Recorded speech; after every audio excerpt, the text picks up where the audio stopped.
The military, in a sense.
Yo everyone! Welcome to Strategic Non-Compliance, episode 3 or 0.3, however you want to call it. And today we're going to cover some interesting topics, and then in the later half, Mike Bluehair will be posing questions to me to some extent. Mike, you there? Yeah, man, I'm here and ready to go. You suck at being quiet. That's all I got to really say, so probably from now on we're just going to have you mute your mic, so... All right, because that sucker is picking up everything you're doing over there. So yeah, I just got a new Snowball Blue mic. It's the same one that you have, except yours is a slightly better version. But sorry about that. I was having to make din. Yeah, so all that fun stuff, guys. Anyway, how shall we start off today, Mike? What do you want? What special subjects do we want to cover at the opening area? Well, special subject that I wanted to cover was you, because the last 2 episodes I've been blathering on about anarchism and Mike Bluehair this and Mike Bluehair that. So I'd like to do, you know, what's been going on the last few days, auditor news, police accountability stuff that we usually talk about for the first hour. And then the second hour, it's going to be me interviewing you and me questioning you about your political perspective, your philosophy of your First Amendment test that you started doing. I'm particularly a big fan of your silent treatment stuff, so I want to talk about that some. But yeah, that's why the episode is titled "What Would Bunny Boots Do?" And thank you to the 5 people that are watching. I'm going to be the Rupert Murdoch of live streaming. Yeah, but anyway, on that thing, I guess I'll go ahead and open up with some information. Apparently, what is it? Yes, that's right. Texas Sheepdog there has been arrested for open carry. The news came out last night on PNP News Channel. I was actually sort of receiving live updates for a short time there last night when that was all going down. I'm not sure what's the latest information. But apparently video has been, there's multiple video angles, and we're all waiting for that stuff to come out. It'll be quite interesting since Texas Sheepdog has been arrested before on open carry issues. And we'll see how this all turns out in the near future and all that stuff, obviously. Do you have any comments about that, Mike? No, I'm just listening, man. Yeah. Nope. Mike Bluehair just wants to scan through his chat window right quick. Where's Waldo? Hey. Let me see what this guy says. I got harassed by the cops today and had to live stream it right quick. Lucky I had everything ready to go, and I'm proud of the harassment it makes. No. Yeah. Well, you know, shoot me a link to the video, man, Waldo, later, and we'll have a look at it and try to put these pigs on blast. And the cops don't like it. Of course they don't. Well, remember with the Charlie Dog video there, I mean, just during their little test stream, how much that blew up after we talked about that with our audience.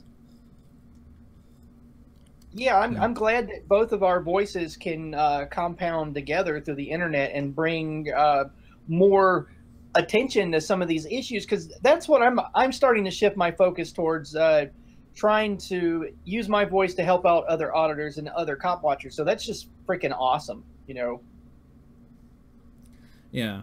So let's you want to move on to the other fun stuff, because I haven't really been keeping track of all that stuff because my back's been acting up, and I just been zoned out on other tasks and things. About a week ago, on February 14th, Valentine's Day, you had 2 auditors in a Dallas, Texas post office that they were conducting an audit in, and I'd like to talk about that and maybe even show a video. If I could. Oh yeah. Well, I just need to get that link real fast for that video. On your end, it's called. It's not even showing in my dashboard. I just uploaded it. So yeah, I wanted to show the audience this video and then discuss it. It's called "Ignorant Cops: The Elephant Seal in the Room."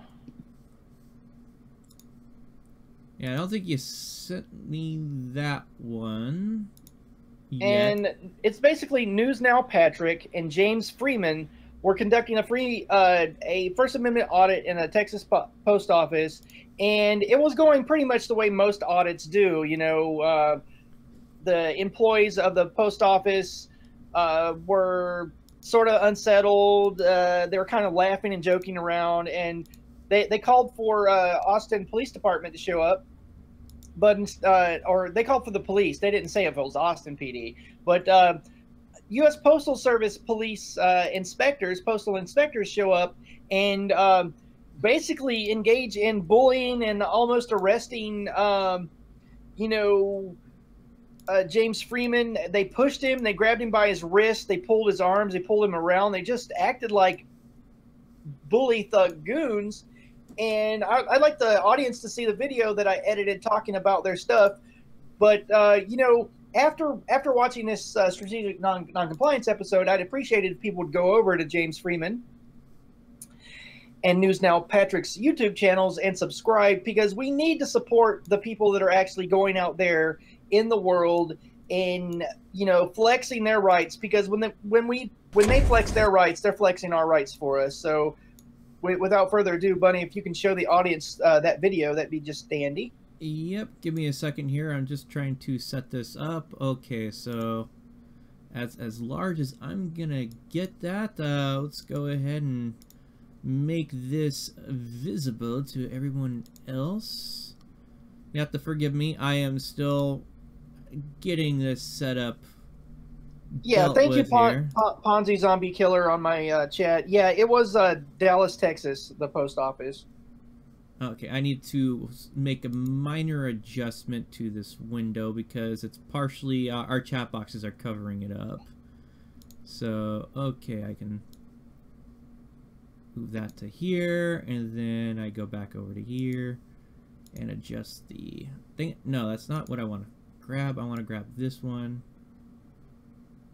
Yeah, and okay. I have to thank the audience for being patient for me and Bunny, because there's a whole lot of technical stuff that goes on with all the streams that Bunny wants to do, and developing the technology and figuring out how to produce this show is really difficult. And we'll get it figured out to where it's more streamlined. And I just want to appreciate the audience's, you know, their patience with us. All right, so I'm gonna go ahead to play. Remember, you have controls also, so. Okay.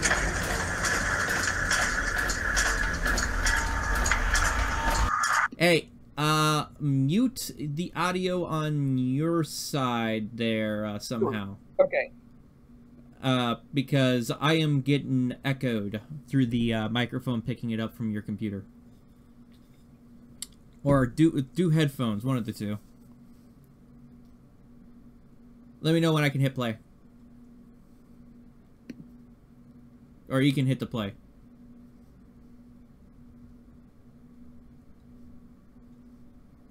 You able to hear me, Mike? Alright, he might be fishing out his headphones. I don't know. Did I lose him? You hear me, Mike? Mike! Yeah, what's up? Okay, you can hear me now? Good? I can hear you now, yeah. Okay, just go ahead and play once you're ready to go. Okay, so I don't have to mute the audio on my side anymore? No, how should I put it? You have the controls. Just go ahead and hit the play, mute, somehow mute the speakers or whatever, what's needed, and when you want to reach, when you reach a stopping point, to give your commentary, go ahead and do that, and then of course start speaking. Got it?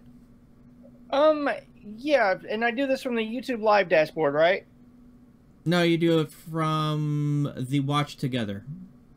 Okay, oops, okay, that's why I'm effing up right now. I'm trying to find the Watch Together tab. How should I put it? Mike Bluehair's analogy of trying to teach a monkey with a wrench kind of thing is very accurate when it comes to him and all this stuff that I got going on. Yeah, this technology is like really freaking Mike out. So,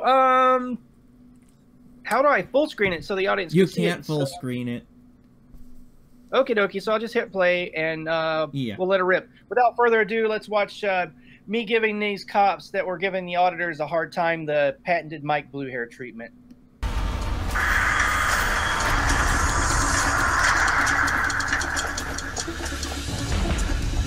Hold on, guys.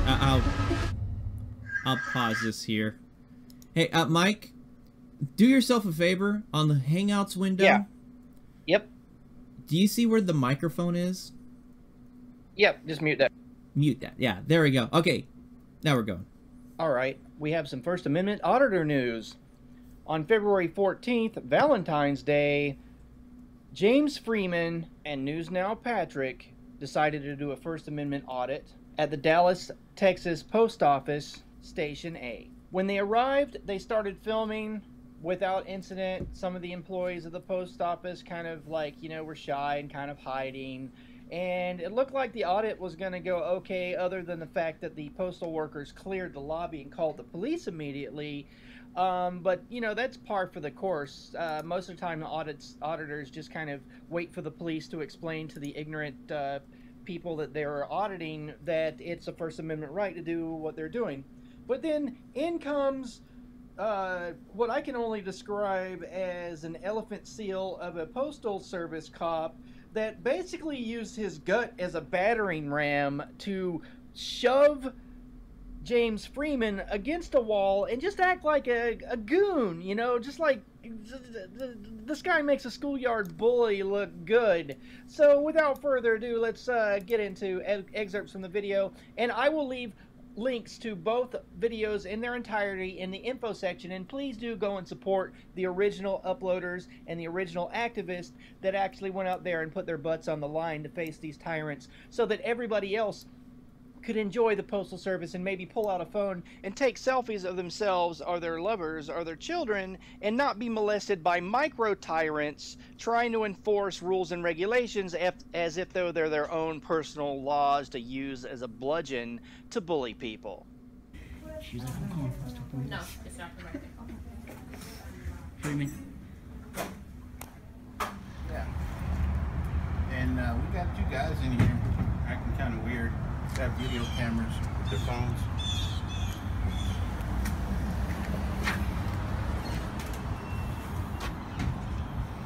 Okay. Okay. Wow. So if having a video camera and being weird were illegal, I'd be in prison. So this is usually the part in the First Amendment audit where the police are called and they show up and they inform the ignorant employees that it is indeed legal to film inside the lobby of federal property.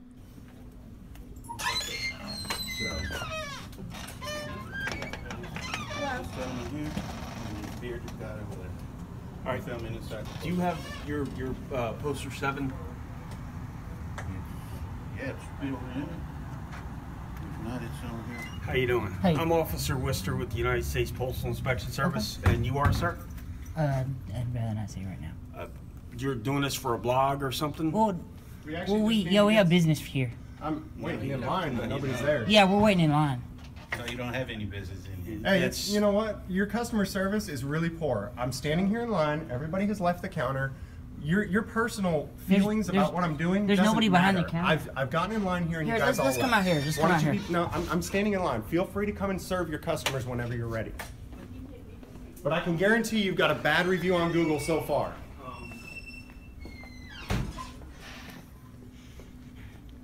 Okay, well, I don't have to put the camera up, and I'm not going to put the camera Well, up. that's what I'm trying to show you. Okay, there's nothing to show me. I already know.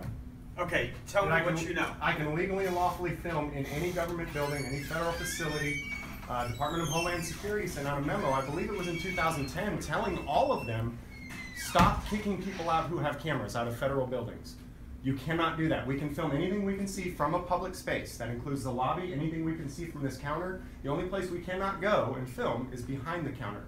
Places that are not accessible to the public. I could go around the side of the building.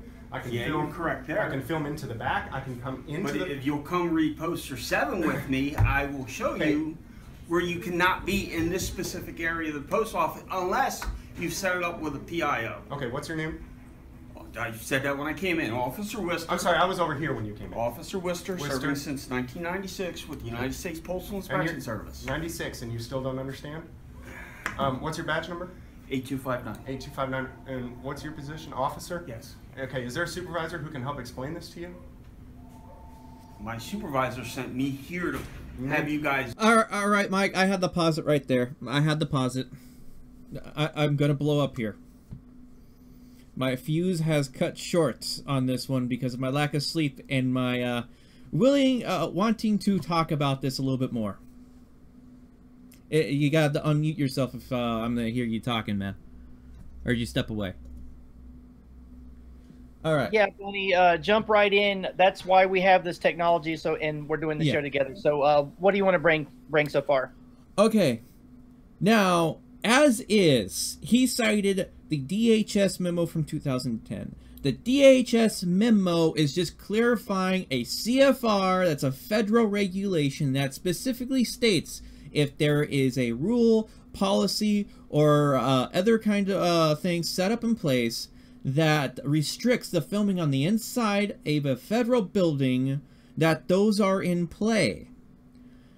Now, as is, the United States Postal Service has what is known as Poster 7, which deals with putting out regulations, putting out a policy that restricts the act of filming and recording within the postal post offices themselves. And as is, there is not technically, with current federal case laws, it is at whims, because there's 2 stipulations. You're not supposed to be able to film postal employees and security cameras. Well, I'm not even going to talk about the security camera issue. I'm going to talk about the postal employee issue. Sure. As is, we have federal case law in multiple districts around the United States that states that federal and government employees do not have a right to privacy when acting in a official capacity in public. Now, as is, there is no specific court ruling that will protect you in this specific situation, and if you get arrested in this specific situation on the inside, you're gonna be dealing with a legal fight. It is gonna be an uphill fight. This is new ground that people are treading. Me and the Batosai talked about this in the comments of this video. Agreed, but I went through Poster 7 myself, and that will be talked about in the video when it gets towards the end.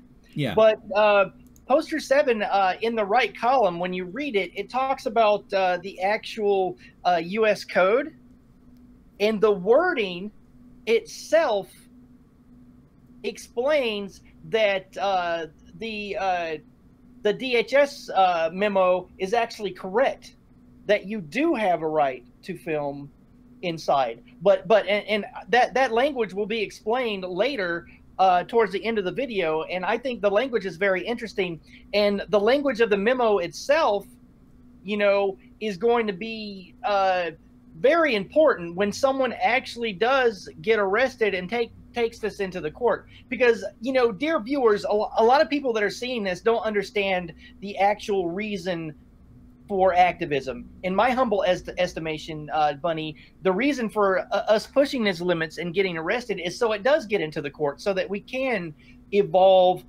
the way that law interfaces with the people. And yeah, so I go through Poster 7, and the language in Poster 7 pretty much states that the rules and regulations can't trump the already existing right to film in a publicly accessible lobby of a federal building. But if you don't have any more, Bunny, I just can't wait to hear your feedback as I go through okay. Yeah. It all hinges on the definition of one word that they use. Okay, well, I'll go ahead and hit the play then, and let's go ahead and get this going, and you can sort of mute your mic so this way we're not getting feedback. Yeah, man. Just do it from where you can. Because you're right. You can be out on that sidewalk. Is that Air Force One? Hey, there's no Air Force reason. One? Air Force One. No? Okay. Hey, there's no reason to cause It doesn't ring a disturbance. bell? Hold on. You look familiar. We have Okay, customers here. There's no reason to. Yeah, and you know what? The clerk isn't going to come out and help these people until you people step over. There's no reason to get loud. There's customers here. Yeah, You're causing a disturbance. Okay, well, if you can just call your supervisor, we would have been gone. Supervisor, You don't have to bang on the desk. Okay, It's well, we fine. would have been Or the gone table. already You don't if have to you'd do helped. that. I've done this. I still haven't found a post office yet that can say, you guys can go ahead of me now. I don't want to hold you all up. Okay. All of these postal employees are supposed to be trying to explain it to you, but you don't want to listen to me. Well, I'm not going to listen to you when you're going to tell me a bunch of BS that's untrue. I mean, that's just the way it is. Black and white in the lobby. But you won't come out and let me show it to you. Department of Homeland Security sends out a memo. We are not Department of Homeland Security. It doesn't matter. You are federal, and they told you that all federal agencies, this falls under all federal agencies. We can walk into an FBI building in the public lobby, a DEA building in the public lobby, and we can film anything that we can see from a public space, and a post office. I have legitimate business here. They can dislike it if they want, but it's not illegal, it's not unlawful, and I am a paying customer. I have been with USPS for a long time. I expect better service. Not only that, but it's a federal agency, all right? Even if I don't come here to do business, I end up having to pay for it. At this point, the audit is going off the rails, but at least the first 2 Postal Service cops that engaged with the auditors were actually having a conversation. So there was a possibility of some education here until the corpulent elephant seal of an authoritarian shows up. For an idea of the scale of the supergiant we're here to find,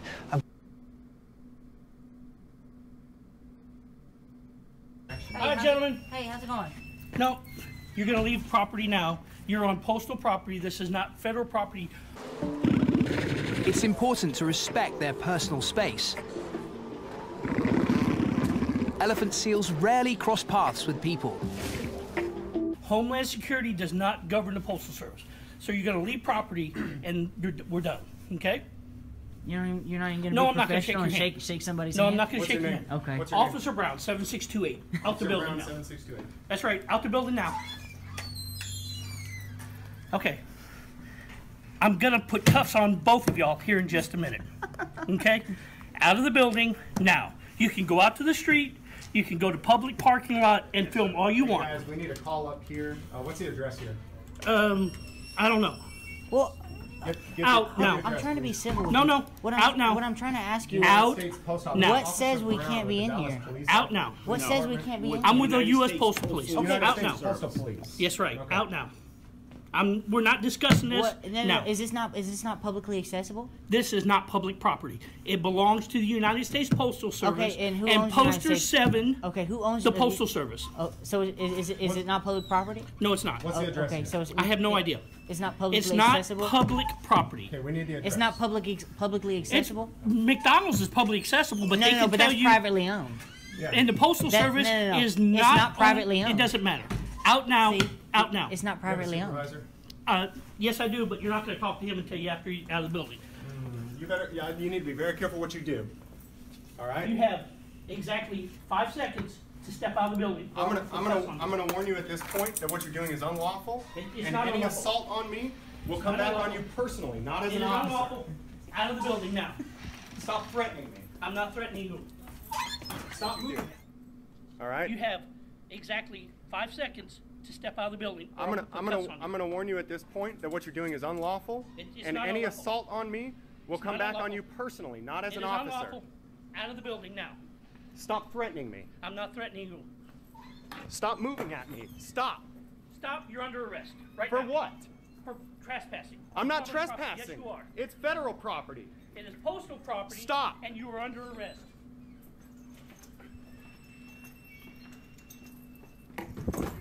Don't assault me. I'm not. Turn around. Put your hands No, behind you your back. cannot arrest me. Put your I'm hands on behind your public back. property. You are not on public property. You're on I'm on postal federal property. You're on postal property. Stop pushing me. Hands behind your back. Stop Or pushing get me. out of the building. But when they do, they can really throw their weight around.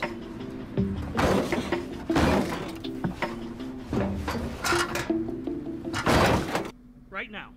You're messing up big time, buddy. No, I'm not. You're messing up big time. I know what Poster 7 says, and I know what postal This is rules this and is your regulations. last day on the job, No, buddy. it's not. It's your last day. No, it's not. Out now. You can't be the. Get a supervisor. Out now. I understand that you may be ignorant. Go get Out a now. supervisor. Out now.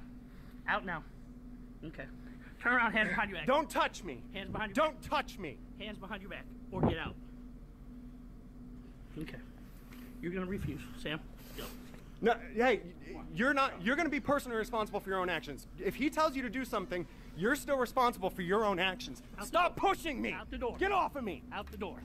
Get Out off the of door. me. Out the door. Out the door. Get off of me.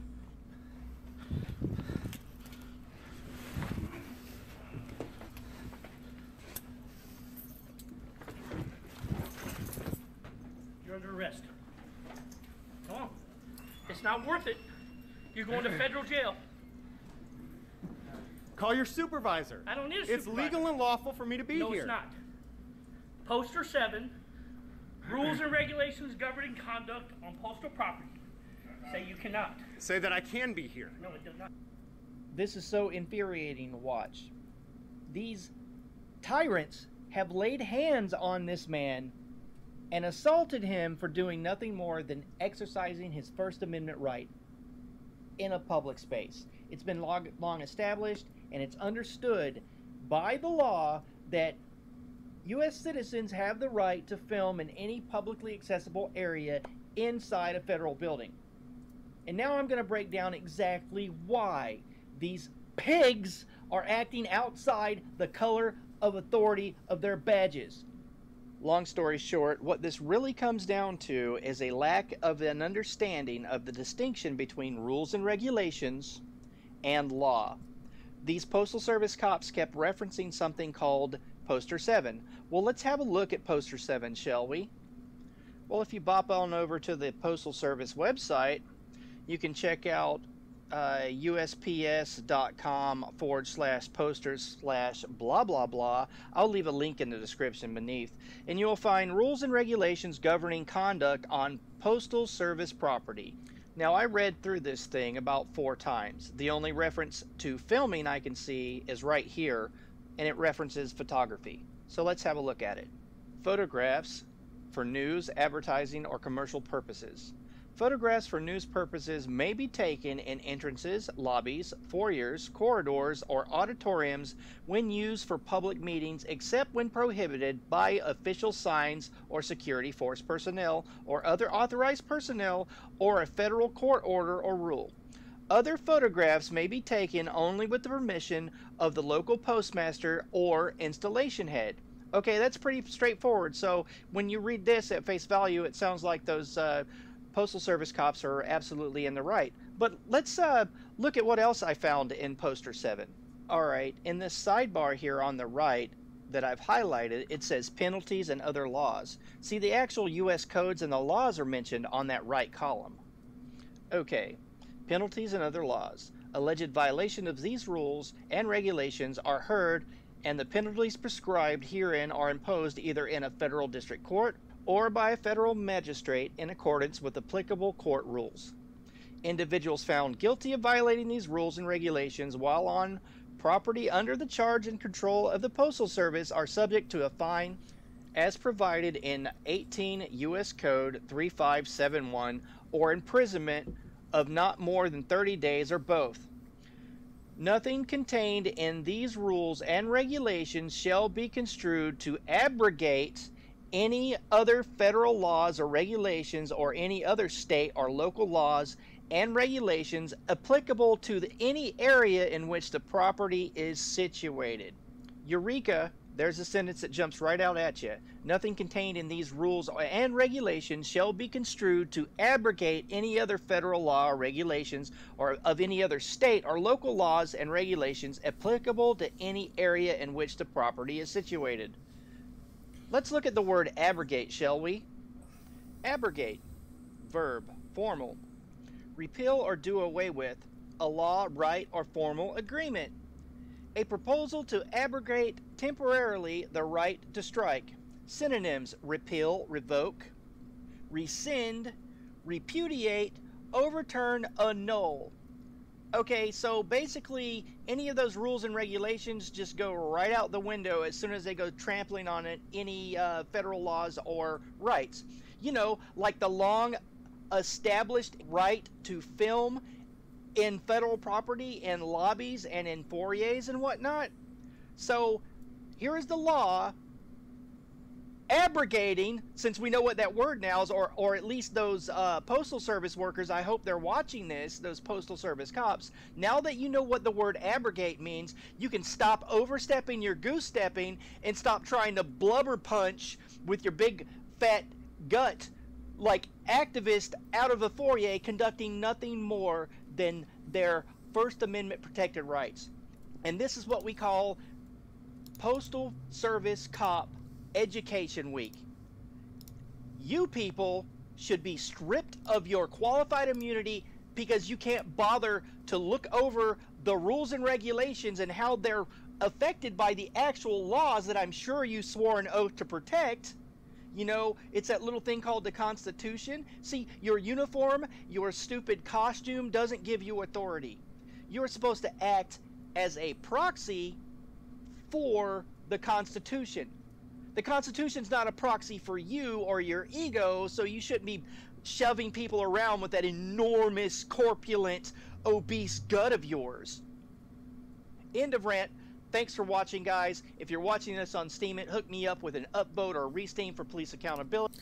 Alright there. interesting enough, but there was like activists one out of spot. authority. So basically, any of the federal laws or regulations or any me other that I've backtrack it highlighted, here. it says penalty drafts for news, advertising, or commercial purposes. Here we go. Okay, Mike, you can unmute yourself. Okay, I'm ready now to talk.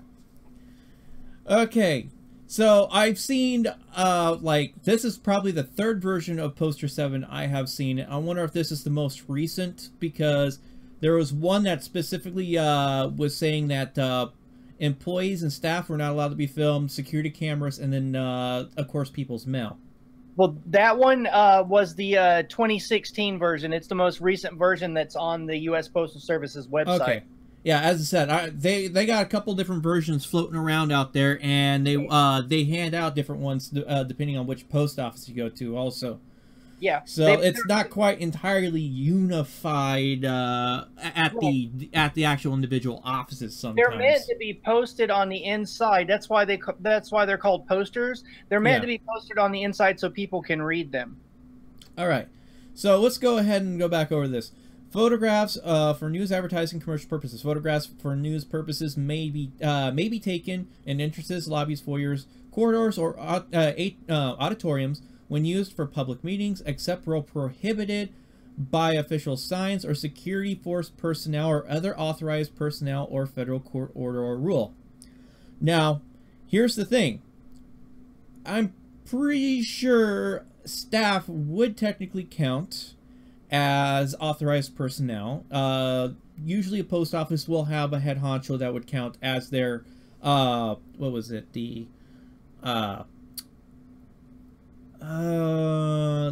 postal inspector there for that specific one would count also as authorized personnel.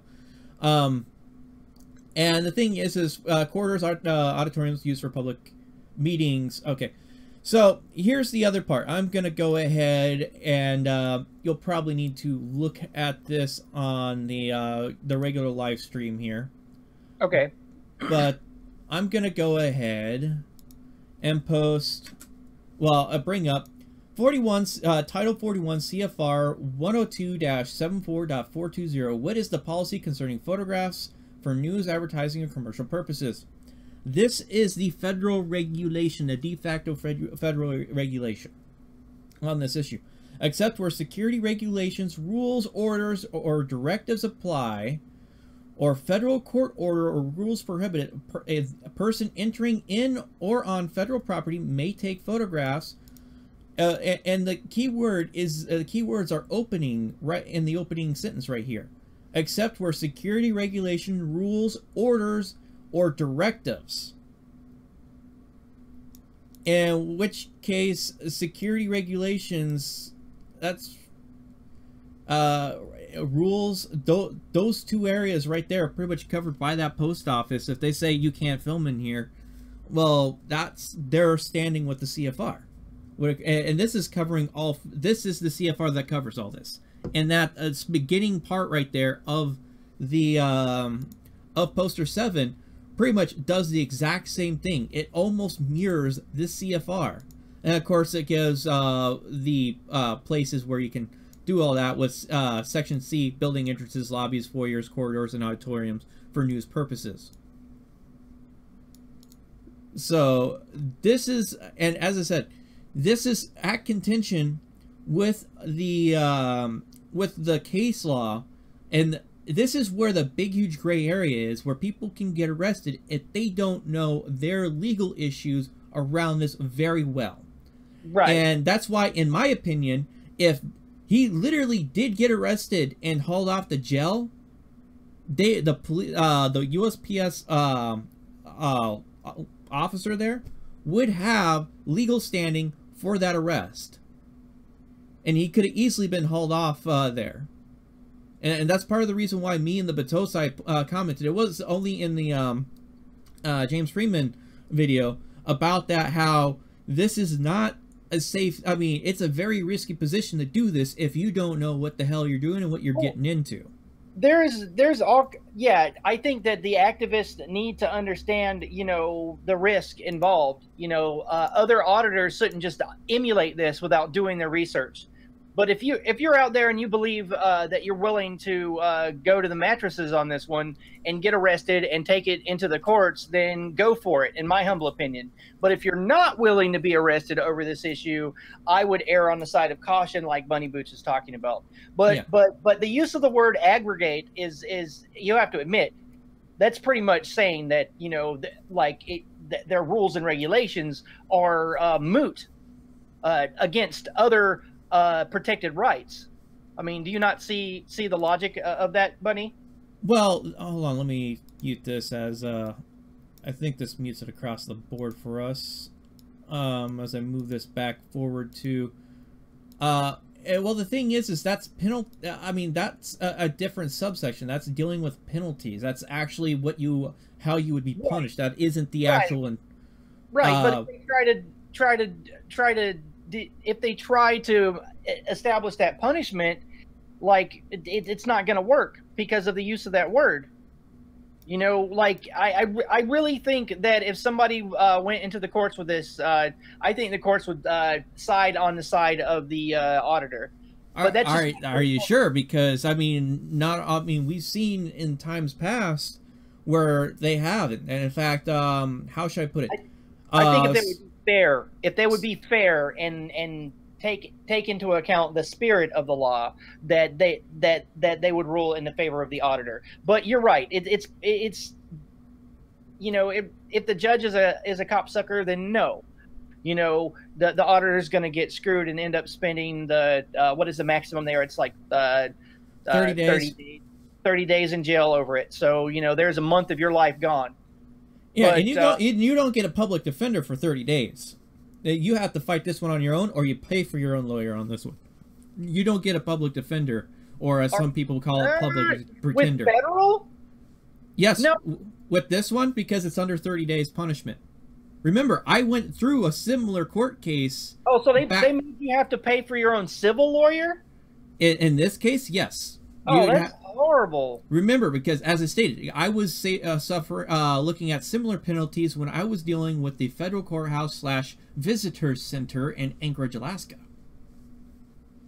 And they literally, so if the punishment in federal court is less than 30 days, see, I'm learning something new. This is great. This is great for my education. So, yeah, you're going to have to deal with your own defense. That's very good advice, and this is really educational for not only me, but other auditors and other activists out there that are listening to this. So awesome. I'm just really happy that I'm learning something here. Yeah, and as Ponzi Zombie Killer pointed out, yes, Freeman got freaking lucky in that situation. He didn't get arrested. And the thing is, and this is criticism definitely pointed at in the direction of News Now Patrick and his friends and all that stuff. You guys need to be thinking a little bit more about this. I know you guys are not exactly in it for the same reasons that as a lot of us others are out there. But the thing is, if you're not willing to get arrested, and you're just pushing for whatever reason you're going for, don't push these issues, because they will cost you more in the long run if you get hemmed up and arrested on this issue, because there's nothing established specifically in this issue. You know, hindsight is always, you know, better in 2020, and we can play armchair generals, and we weren't there. You know, I don't want to, you know, bag too much on these guys when I'm offering my critique, because I'm in support of what they're doing. And I think that Freeman would have a decent chance of beating it. But, you know, I don't know anything about the man. This is the first video I've ever seen that he produced. I have no idea who he is. But just from his attitude, from what I saw in the video, is the guy has a similar attitude to mine. You know, he's willing to stand up for his rights and be assertive and try to articulate, while he's being bullied and threatened with coercion of violence, to try to articulate why the law is being broken. And, you know, I think the guy, you know, has balls. I think he deserves some kudos just for standing up. But yes, in Texas, the Texas Penal Code, because I faced myself resisting arrest. And no, not resisting arrest. It's called interfering with public duties, which is the same thing as resisting in Texas, if I remember. And that's if they're willing to throw on some state charges on that. That would depend on the the district attorney that would end up pushing this specific case. You know, the really crappy thing about interfering with public duties is that it not being a lawful arrest is no defense in court. And that's just kind of backwards and antithetical to any kind of logical thinking.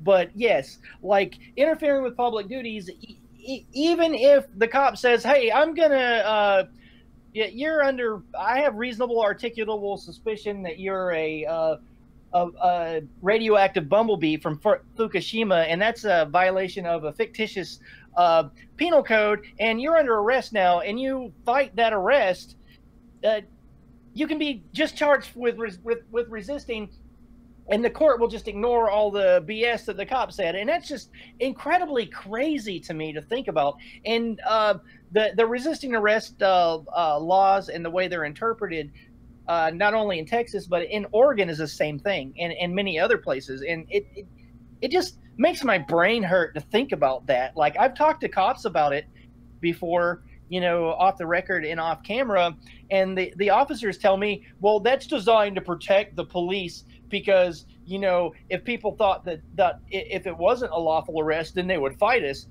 And I'm thinking in my head, well, you know, no shite, Shamrock, you know, like maybe, you know, that in any logical analysis, people should be able to fight being put in cages for unjust reasons. You know, what are we, livestock? Yeah, well, and Dan O in my chat specifically had this comment. I think Florida has resisting without violence. That is correct. In fact, in Florida, if you go completely limp and they have to drag you, they will actually charge you with a resisting arrest charge. There is a guy, Gripsky, I think is his last name. I can't remember his, I think it was Charles Gripsky. He went through, in the late 2000s, a huge major legal battle with a local town, and one of the charges he ended up getting levied with from the local police force there was for resisting arrest, and all he did was go completely limp and had to be dragged to the police vehicle. Sure. I think it's very important for people that are new to this, new to the activist or auditor or to the cop watching and the First Amendment tester community and culture, is that wherever you live, you know, you need to research before you ever, you know, start doing this stuff, because it is dangerous, you know. And just to throw in my 2 cents, it's the actual opposite of that, what you were just talking about going limp and you can get charged. In Oregon, if you are protesting, passive resistance is legal, and that's how it's defined. You can say, I'm protesting the fact that you're a fascist pig and you're usurping my rights and you're overstepping, you're goose-stepping, officer, and sit down, and you can make that cop carry you. You can't fight them, but you can go limp and you can make them carry you, and it's perfectly legal in Oregon, where I am. But, you know, you go over to Washington, you know, or Idaho, and then, like, I have no idea if passive resistance is legal there, because I don't really live in those states. And the thing is also what's interesting is there is some federal case law that goes all the way back to the late 1800s on the resisting arrest and all that stuff, but that's an argument for a different day, and it would be a very long in depth, because that is actually something that several legal scholars have actually looked into. But getting back on track here, this is an area with post offices. You're good standing outside in the parking lot or outside the building in a public area. As soon as you cross the door threshold, you're stepping into untested territory in the legal realms. That is going to be a difficult one to go for. And even me, with my inside filming of federal courthouses in some situations, I was taking heavy risks with those. Well, larger risks, because as I said, I went through a legal battle already once, at least up in Anchorage, and each federal courthouse may have different local rules on how they handle that issue. And if there's local rules for the federal courthouses, well, guess what? Those are the things that apply based off of what I cited. Well, I mean, with the citation of CFR 102-74.420. And as is, this CFR specifically, which is the meat and bones of the DHS memo, this is what it's all hashing down on, applies to all federal buildings. And anyway, go ahead, Mike. I just want to throw in a disclaimer here, and I want the people listening, especially the law enforcement that follow my social media, and I've seen the court documents to prove it. They're just looking through everything I produce, looking for a way to prosecute me on something. I cannot give legal advice. What me and Bunny talk about on this show is just our opinion about our life experience. If you need a lawyer, you need to go and talk to a real lawyer, because Bunny and I are just some guys on the internet, and you shouldn't base your legal strategies based on stuff that he and I say, because A, it would be illegal for us to do it, and B, it just wouldn't be very wise. You need to do your own research, people. Okay, I just had to say that, Bunny. Go ahead and throw that stupid disclaimer bullshit. But I mean, as is, I'm just pointing out specifically this is that you're going to be fighting an uphill battle if you get hauled in the court over this issue, and there's no like major case law that protects you on this stuff. Now, and as I said, this is the gray area that needs to be hashed out, and it probably will take a court case to deal with it. Yeah, somebody needs to get arrested. Somebody needs to step up that has access to an actual lawyer that they can afford and make it happen. In my opinion, if I had a lawyer that would represent me, I would have done that, like, you know, five months ago. You know, I'd do it tomorrow. But I just don't have access to that. You know, I have a list of civil rights violations against me from Portland Police Bureau as long as my freaking arm in fine print, but I just can't get a lawyer to look at it. A lot of it has to do with the fact that I dropped the F-bomb too much, and I've been told point blank that I cussed the cops out too much, and quote unquote, lawyers have told me that I'm not a good victim, end quotes. Yeah, AZ Desert, what about filming for private, non-commercial, non-advertising purposes? You're going to have to, that, as stated, would have to be dealt with in the eyes of the courts. It's pretty much, the situation's going to apply, whether it's commercial, non-commercial, whatever kind of, just the act of filming itself is going to be something that has to be hashed out in the courts. But I mean, can you not agree that the use of the word abrogate is very interesting, and that needs to get interpreted by the courts?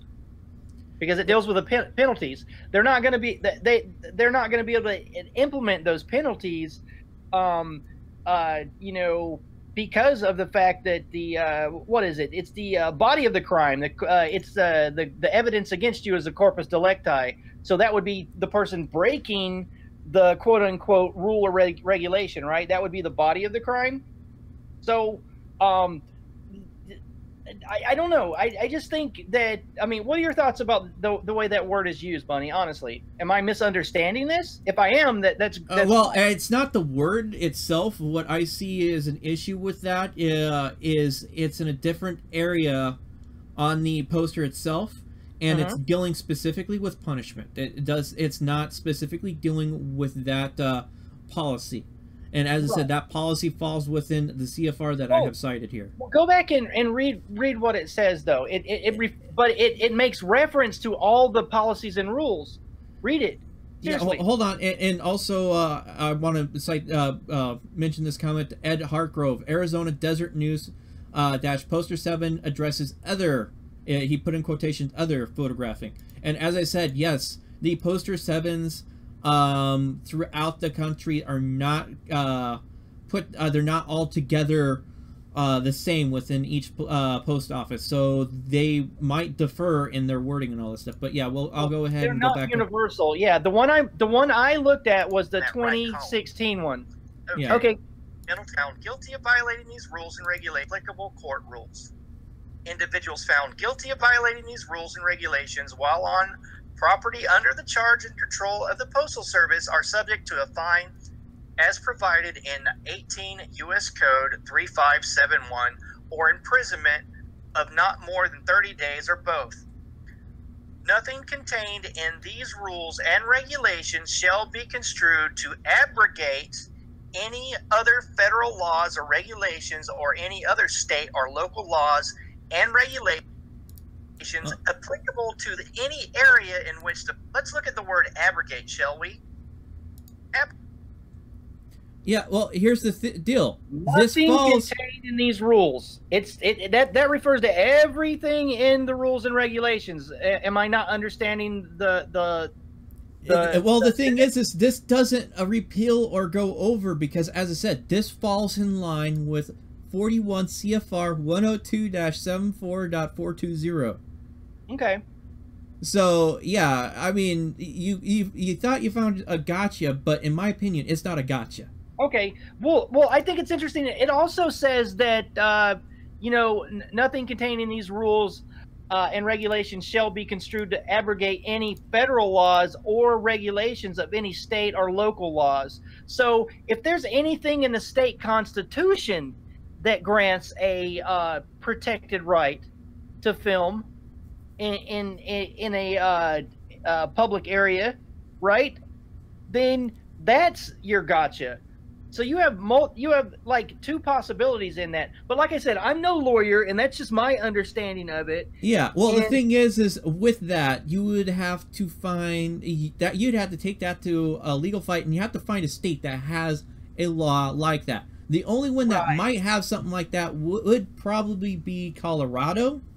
I don't even think it would cover this kind of situation.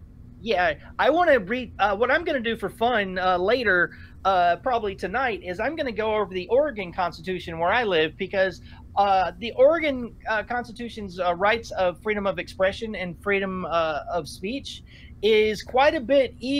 There's quite a bit more protections for that in the Oregon Constitution than even in the First Amendment. So I would love to go digging through the Oregon Constitution tonight and have a peek at that, because that just sounds fun. But just the language, it says that, yeah, like, wow, like I would love it if I could afford a lawyer, because I mean, I'm you know me, Bunny, I would be totally willing to be arrested over this if I had a real lawyer that would take it to the court, like I would love to do my yeah.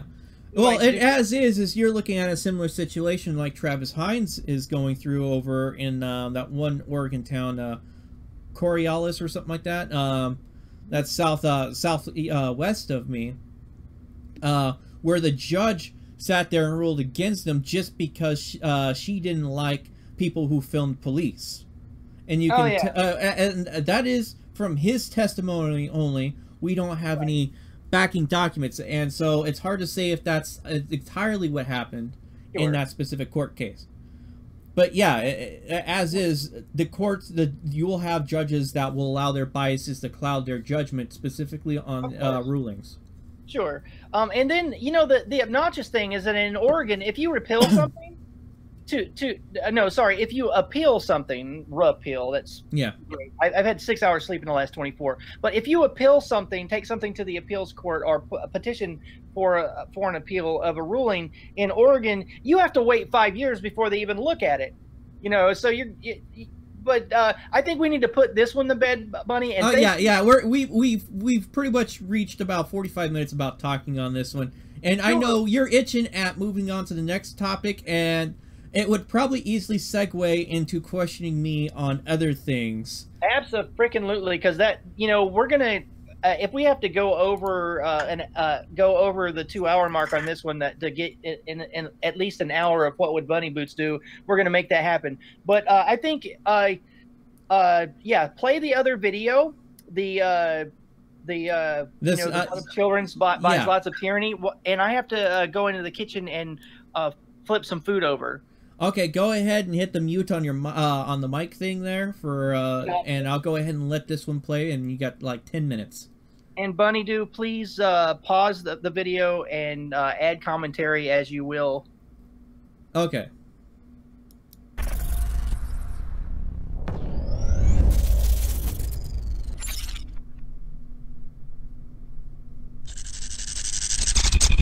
Do you recognize this kid's face? Well, you should, because he's being plastered all over the news right now. This is one of the Florida high school students that's supposedly speaking from the heart and urging America to do something about the, quote, gun violence epidemic in America. This kid is all over the TV news wearing a suit like he's ready to run for political office or something, just pouring his little heart out.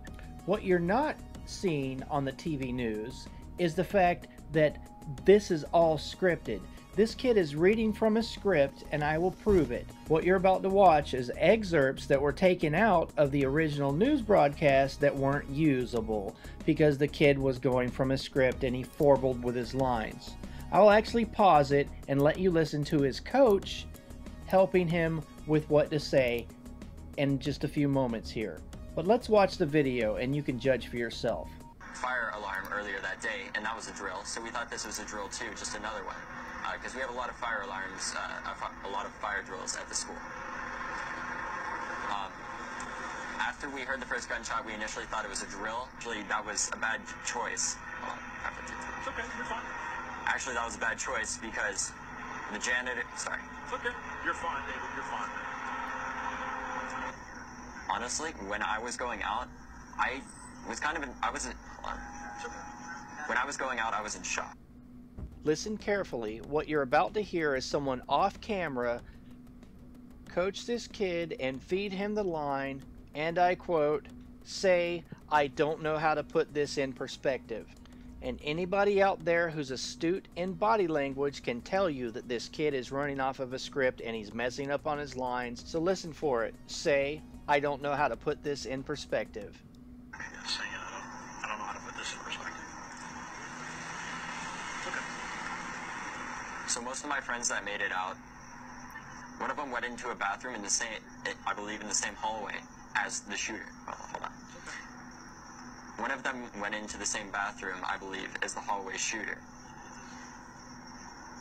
He was in there at the same time, and he was in the bathroom, and he didn't know if he was going to live. I've been editing video for a decade, and I know exactly what I'm looking at. No one likes to see dead children on the news. The only thing that I don't like to see more than dead.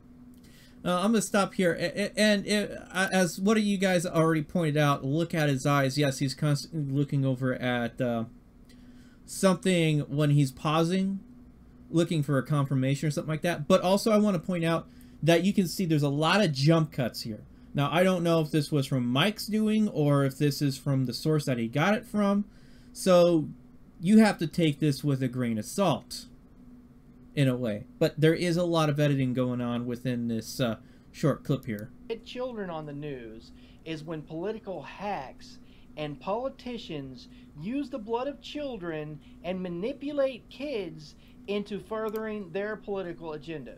See, we live in a society where people selectively determine what is truth as opposed to a society that values logic and reason. Okay, here's one for you, liberal politicians and people that are of the liberal political perspective. And don't get me into this, man. I'm not right or left. I'm an anarchist. I don't care for either side of the political perspective. But I understand reality. And here's the logic of it, okay? We live in a society that defends and protects celebrities with security personnel with guns.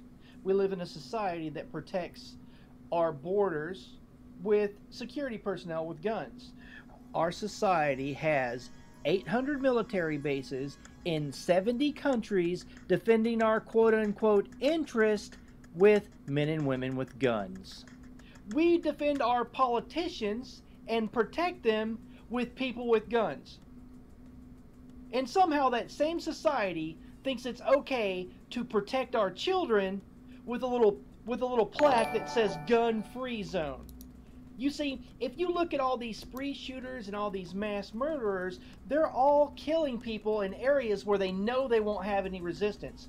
The only place that gets attacked Now, I want to point out there was a police security officer, something like that. There was a police officer assigned to that school, from what I understand, and I'm not exactly sure what happened with that entire situation. But it was stated at one point there was some sort of like security or police officer stationed at that school that, if they were an actual police officer, they should have been armed with a firearm.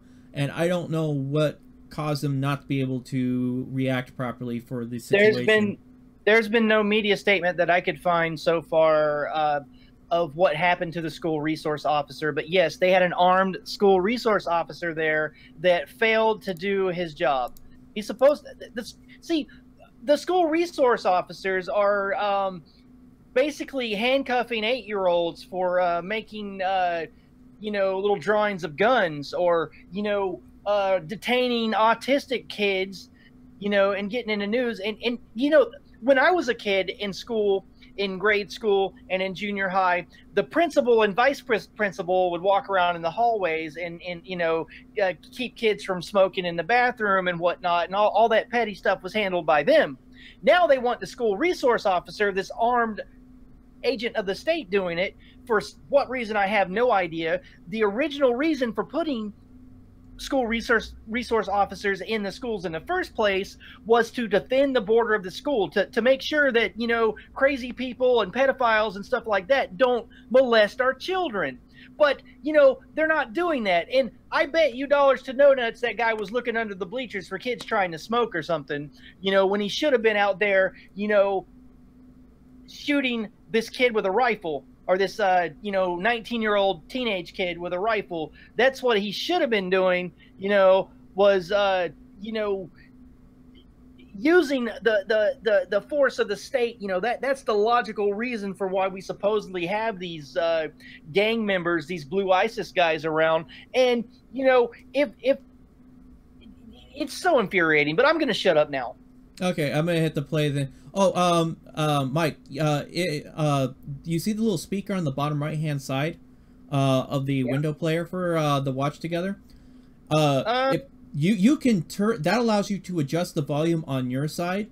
So if you needed to, you could easily turn that down. If you want, I could have, well, no, because you're not wearing headphones, so never mind. But so if we ever get like a crossfeed kind of situation, you can turn that down. I got you. Well, I'm gonna pause my Google Hangout now, and let's watch the rest of the video. Okay. Sometimes by these mass shooters, that's not a gun-free zone, or a place where they know that people are just gonna be a victim smorgasbord for them to attack, are military bases. And the only reason why it happens at military bases is because you have a very high concentration of people with PTSD and mental problems due to the horrors of war. But all the rest of the spree shootings and all the rest of the mass murders occur in areas where there's gun-free zones. So these kids are being killed by the gun-free zones because these killers know they won't have any resistance. The vast majority of these spree shooters, when you actually read about the cases, are all either killing themselves when they first see cops, or when they see that a citizen, because sometimes citizens aim weapons at these people, and they kill themselves immediately or surrender. So there you go. You know, let's live in a society that values logic over reason. I'll give an example. 33,000 people, I read the other day, are killed by falling off of ladders in America. But I don't see people getting on the news and crying, saying, let's have better workplace safety. You know, there's strips of California highway that kill more people every year than all the gun crime combined in this country. People need to stop allowing themselves to be manipulated by their emotions.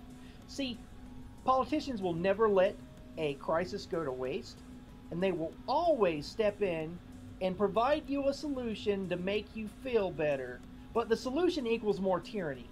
And if you check out what these cops in this police state, in this, you know, Orwellian nightmare of a society that they're begging for, there's actually law enforcement officials going on the news saying that they need the power to manipulate a law called the Baker Act in Florida that will allow them to go through people's social media And if you're, you know, just crap posting on the internet and you post some stuff that maybe you don't mean, or you're just talking BS when you're playing a violent video game, they're going to be able to use this as a means to involuntarily force people into mental institutions and steal their liberty and put them on meds and disappear people down into the memory hole of, you know, yesteryear. This is like the kind of stuff that happened in Soviet Russia. If you talk bad about the state, or you talked about stuff that the government said that they didn't want you to talk about, they would involuntarily commit you. This is like a scary sci-fi novel come to life. If people allow themselves to have emotionality drive them, and the politicians will step in and hand them a solution to make their little butts not hurt anymore, we're going to end up living in a bad sci-fi movie. I call on every free-thinking individual to stand up right, left, and center. I don't care about your political ideology. To stand up and resist the idea of children being used to manipulate people's heartstrings into adopting legislation that they would never, ever, ever dream about allowing to happen otherwise. It is uncategorically, morally, and ethically repugnant to use the blood of children to further a political agenda. How about this, liberal politicians that are trying to use this crisis and not let a good crisis go to waste? How about you guys fire the thousands of concealed carry armed security guards that all of you have? We could save some money. How about you arm them with slingshots? If guns don't make people safe, and guns make for a horrible society where all our children are at risk, do the right thing, do the ethical thing, left-wing politicians, and fire your armed security details. All right, Mike, you can unmute. Let us dig into my opinions. Start firing away with the damn questions here. Well, give me a second here. I'm going to go ahead and hide out the window. So we've already seen that part. Let us have fun with all that. Awesome. And let me do a quick, before we really start getting into it, let me give a quick shout outs because my thing, thank you Baby Boss 113 for the follow on Mixer, and News Now Northwest for the subscribe on YouTube. All right, yeah, let's go ahead and get back into it. Okay, start firing off your initial questions for me on this specific one. We're gonna have some fun here. Awesome. So first of all, what are your thoughts on the whole gun issue, Bunny? From, you know, because this is the What Would Bunny Boots Do section of the podcast, or the vlog, or whatever the heck we want to call this thing. But okay, so if Bunny Boots was the tyrant of the universe, and you could implement any kind of gun policy in society whatsoever, what would it be and why? Do you want me as a tyrant that wants to hold power, or a tyrant that wants a free society? I want you as a benevolent tyrant that wants to help society. If I was a benevolent tyrant that wants to help society, I'd be playing this like Tropico 4, well, the Tropico series. In which case, there is a reason why I would institute the right to own firearms within a certain limited reasons for the general mass public, and that is it increases the general defensive capability of the population itself, making it very difficult to take over from foreign powers and a direct conflict issue. On top of that, as is, it gives the people the ability to defend themselves no matter what their body strength is, whether they're old or feeble, or it may be if there is a responsible gun owner that has responsible children, well, teenagers that knows how to operate a firearm, they can defend themselves, like we have seen in the past 2 years several times on like Reddit news, where in the headlines we see teenager defends themselves against armed robbers, or robbers breaking into the house while they're home alone, or defending their siblings against armed intruders into their house, or intruders into their house, where sometimes lethal force was needed to defend themselves and their siblings, for the most part. I am for the capacity of people to own firearms for that aspect.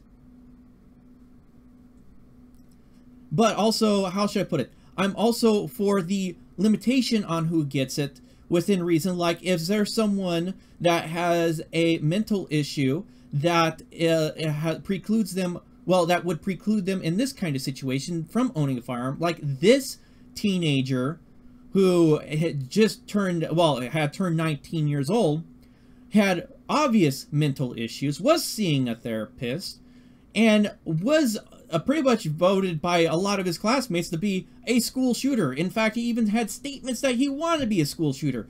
Wasn't there enough red flags in the first place to say, hey, parents, don't buy your kid a fucking gun because he's already got problems? He's been called over freaking 20 times to his parents' place over domestic issues alone. Yep. The existing laws should be able to deal with the situation, but no one's willing to fucking enforce them. Right. I mean, here's my other question for you, Bunny. So let's get into some of the things that we do know that came from the law enforcement side of things and happened on the law enforcement side of things before this 19-year-old finally snapped and went postal, for lack of a better word. Now, as you just mentioned, Bunny, we know that local law enforcement had 20 calls of service to this kid because of potentially explosive, potentially violent type things.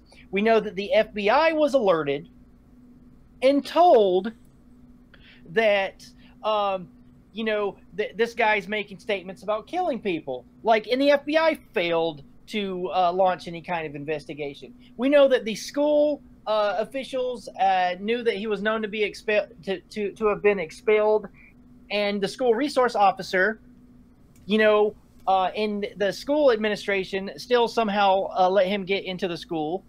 What would the malevolent tyrant Bunny Boots do with that massive, obvious failure on the part of those that are charged with the responsibility of, quote unquote, protecting us? What would you do with those fine folks, Bunny? Well, I would have an inquiry specifically dealing with what was the actions of the school resource officer in that situation. What are the tools they're equipped with and all that stuff? Because as is, I don't have any facts on that specific issue. The press has been mum on that. I'm pretty sure the police have been mum, and with good reason. It's an active investigation. It's an active criminal investigation, and there's a lot of dicey aspects. In fact, we already seen 4chan, well, the Chan boards in general, troll the media into false reporting that this person with a Caribbean freaking last name to be a white nationalist or a member of a white nationalist organization over there in Florida, which is a good laugh and chuckle on my part because it just shows you that how stupid sometimes the media can be, and having to go back and say, oh, we got to put a retraction on this. It turns out it's not true. The police said it's not true. We're sorry we put out false information. But nonetheless, as is, when you sign up to become a police officer, you sign up to become a soldier, you are putting your life behind those that you're supposed to serve. So that means your safety, yes, it's a concern, but in reality, your safety should not trump theirs if in these kinds of situations where you got like an active shooter situation. In fact, a good example of a responding officer doing a good job is the female officer that responded to the first Fort Hood mass shooting that happened on post, where that officer there went on a shooting rampage and shot a bunch of people in the at the processing center that I went through not even 4 or 5 months prior to that incident, where she ended up getting an exchange of gunfire, and while she was taken down too, she managed to stop him in his tracks, preventing him from taking any more lives or injuring any more people. And that's the kind of risk and bravado that is needed if you're going to be a police officer or a soldier, for a matter of fact, because you're putting your life on the line when you're signing up for that job. Keep that in mind. And you also got to keep in mind that if you're going to be if you're in the business to save people and do all that stuff, you're going to have to take those risks. It's not an easy job, I understand that, but guess what? It is still a safe job in comparison with quite a few other trades out there. Oh, agreed. And I've been sitting over here with my hands over my mouth, both of them, because this is what would Bunny Boots do, and I'm not going to throw any of my anarchist crap at you. So let's just keep continuing. And I'm gonna make a pause. I see there's a lot of chatter in my chat box about the what happened with what was it, Texas Sheepdog last night, and with Buck G, and I guess there's a bunch of raw video, the video still being out there, so hopefully you guys will have some video up there. I see you talking there, Sexy Prez, so I'll be looking forward to that later in the night. We'll probably end up covering that this Friday specifically, so go ahead, continue firing on with questions, man. Sure, man. So what is Bunny Boots' political ideology? Like, where do you fall on that old political compass test? And just tell, I know your audience knows, but tell my anarchist folks and my ANCAP folks and my libertarian folks what you're about. I am, when it comes to the right-left line, I am pretty much near the center, or dead on the center, depending on the day I take the test. I've taken it 3 times in the past. And then it leans a little bit towards the libertarian side on the south side of that chart or whatever. So I'm not to the authoritarian effect. In fact, actually, if you ever watch me play the game RimWorld, I sit there and say, okay, there's only mandatory fun time at 9 o'clock. Otherwise, you guys are able to do whatever the hell you want for the rest of the clock as long as you're knocking out some sort of work. Just be prepared to be woken up if a trader comes by or there's a rescue or something like that. So a lot of my philosophies sort of play out to some extent in my strategy games. Nice. Now, if people want to find, do you have a gaming channel on the interweb? If my viewers want to find Bunny Boots' gaming stuff, where are they going to find that stuff at? Well, you could find me as Deleting Virus. I do sort of multi-platform streaming, but the thing is I don't really game all that too often. Just haven't really had the time or do all that stuff, and I generally use that as a test bed for testing out the various streaming technologies. What you see happening with like what I do with Mike Bluehair here on the multi-streaming, or with Bunny Boots Inc. on the streaming, is I generally will test it out on that channel just to see if it's even possibly viable, and then I'll if it looks like it's promising in that aspect, I'll start trying to expand its scope and apply it. We'll see if it's applicable for what I do with Bunny Boots Inc. Right on. So you do have military experience, yeah? Yeah. So were you in the U.S. Army or the Air Force, or were you a Navy guy? Like, what did you do in the military? I was a signal officer. Well, not signal officer. Signal soldier within the U.S. Army. So that means I went to Fort Gordon there for training, and the general minimal for that contract was like a little over 3.5 years. But I signed up for a 5-year contract. Only finished 4 because of a knee injury. Okay, so what is the MOS for a signals? What is it again? Signal Support System Specialist is the full title, and the actual job, right? Huh? That's like a tech job, right? It is a tech job. In fact, it's actually considered a jack of all trades tech job, where I'm able to work on everything, but I'm not specialized in anything. Oh, okay. So you're like a guy to hold the to put a Band-Aid on the ones and zeros before they all go spraying out of the old firewall dam. Is that a good analogy? Pretty much. That would be a good one for at least with the computers kind of stuff. But I didn't work just on computers. I worked with radios. I worked with satellite communications. Hardware?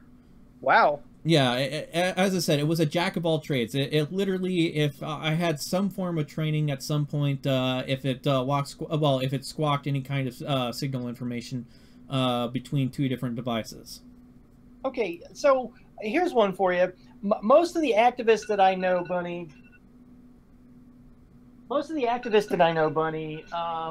Hold on. Mute yourself before you really. My food alarm is going off. Most of the activists that I know are activists for some kind of animus. There's like most of the police accountability folks I know and cop watchers I know are cop watchers because of either they were attacked by police, you know, they lost a family member to a police shooting, or they were homeless and they were abused by police for a number of years, but there's some kind of animus.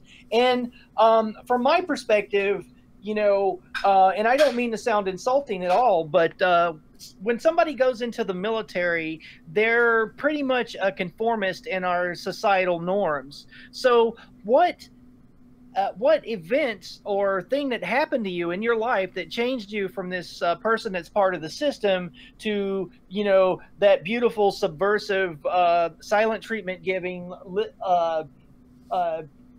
civil rights activist that you are now? Like, what changed you from, you know, well, Henry Kissinger, you know, refers to military men as just dumb animals to be expended. You know, so the elites and the people that actually run our society basically viewed you as a meat resource. Well, how should I put it? I was never thought of myself as necessarily a conformist. I knew exactly what I was getting into when I signed up for the military. I knew I was at low ranking. I'm just a meat shield. I'm there to do a job, and that's about it. I'm a mercenary hired to do whatever I need to do for whatever the government tells me to do. If I got to shoot a gun at someone, I got to shoot a gun at someone. If I got to work on computer equipment, I work on computer equipment. If I got to watch a security camera, I watch a security camera. I got to do those jobs within the military kind of thing. For me, when I joined up with the military, it was prime opportunity.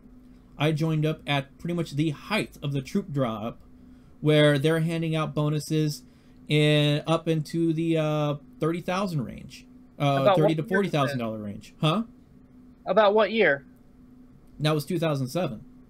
Okay, right on. And the funny part is, later on, not too long after all of that stuff, in the following year, 2008, we had the huge market crash, which caused all that stuff to go away. So in a way, I joined right at the peak of maxing out like those bonuses and all that stuff, because once that market crashed and the economy went to crap, a lot of people started ganging into the military, and they was like, oh, we don't need to issue all these bonuses so often. Okay, so what was your first action or your first foray into activism? What was the first thing that you did, or what provoked you to do it?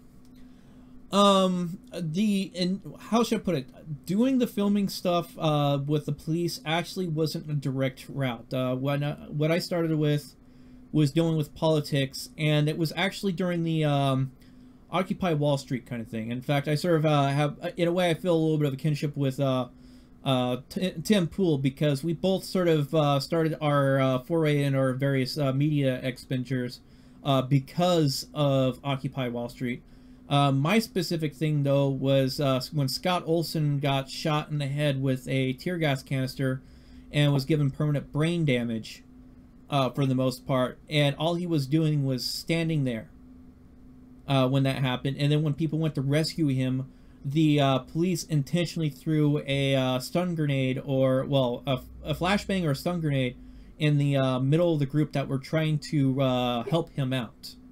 Yeah, I remember that, and that had me so... When I saw the video of them throwing the flashbang grenade at the people trying to render medical aid to him, I have a lot of rage issues. You know, I mean, one of the reasons why I do activism is it's cathartic therapy. And when I saw that, Bunny, when I saw the video, the first time I saw the video of that, both my fists, I dug into my fists with my fingernails, and it wasn't dripping blood, but you could see blood on my palms when I opened my hands. I mean, it made me that angry to watch them do that, you know. So I'm with you there. So what was the first thing you did after you saw that? Like, well, I forayed into trying to, how should I put it? Well, there was a lot of people already doing like the filming of the police and all that stuff. I was like, well, why don't we hold politicians accountable? And so I tried to go and see what was going on with the politics. I did end up doing the Republican Party for a few years there, and I started, thanks to relatives, I got thrown underneath the bus of a leadership position for the local district kind of thing, which held in power, a little bit of power on the state level of the Republican Party. And after watching the corruption at the state convention, I tried to do accountability, or better accountability, for the what was happening within the Republican Party, which drained me out of my savings in a very quick period of time frame trying to deal with that. And I got to watch firsthand how political apathy happens with supporters and stuff like that, and trying to push change. And after that point, I then was like, you know what, while I'm out, I was visiting some family, not family, some friends across the country.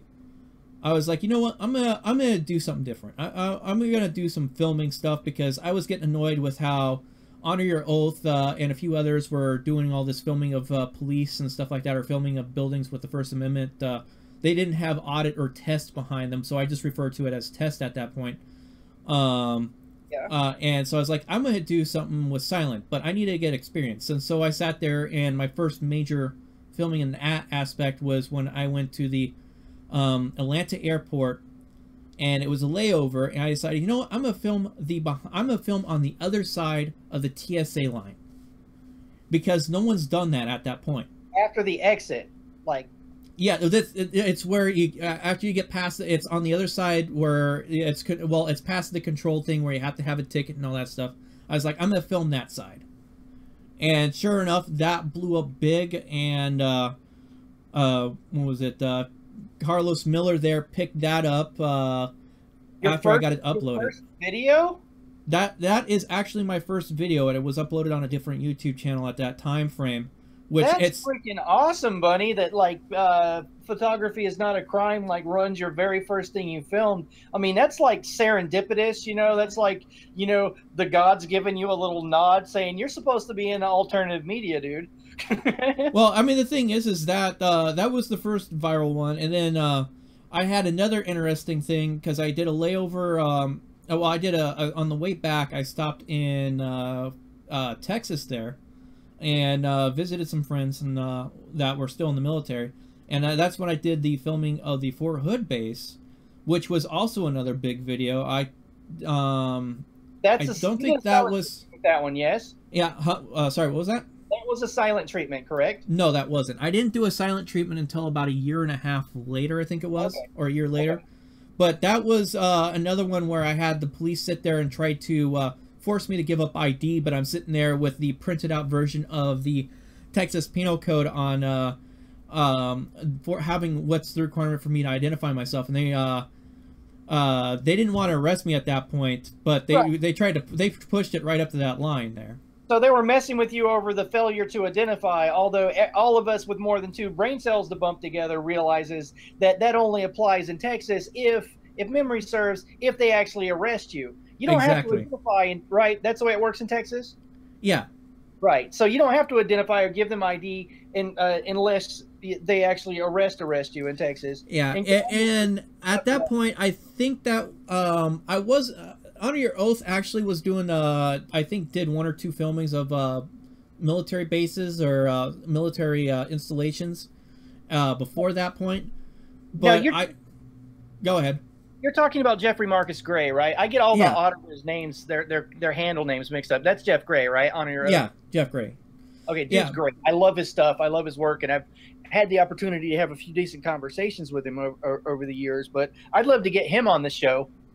Yeah, and the thing is I sat there, and I think I was the first one, though, out of everybody to have, dang it, I forgot the name. It's like the FBI for the Army kind of thing, that they actually tracked me down and were asking me questions. I knew who they were. I should have probably filmed it, so this is all hearsay at this point. But yeah, I had...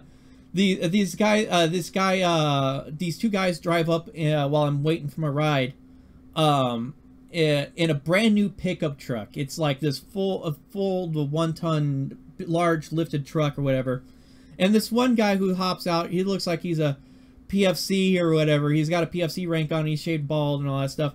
He's walking around with this other guy who's dressed up as a civilian, but he's sort of got like the military kind of cut. And the hours, it's not even after hours yet. It's like 3 o'clock in the afternoon, so no one's off work really. And he comes up, and the guy, that civilian-looking guy, comes up, and he starts asking me these interesting questions, like, which radio shows do you watch, and stuff like that. He just tries to nonchalantly strike up a conversation with me. But I'm just sitting here, I'm like, barely a quarter way into the conversation, I realize this guy's information digging me. He's trying to dig up information, and so I was like, I'll give him a little bit of information, but I won't give him too much. And it was quite interesting because I sat there and shot the shit with him a little bit, and then my ride showed up. I hopped in the truck and left with the other guy there that came and picked me up. And I'm just sitting here, I'm like, wow, that's quite interesting.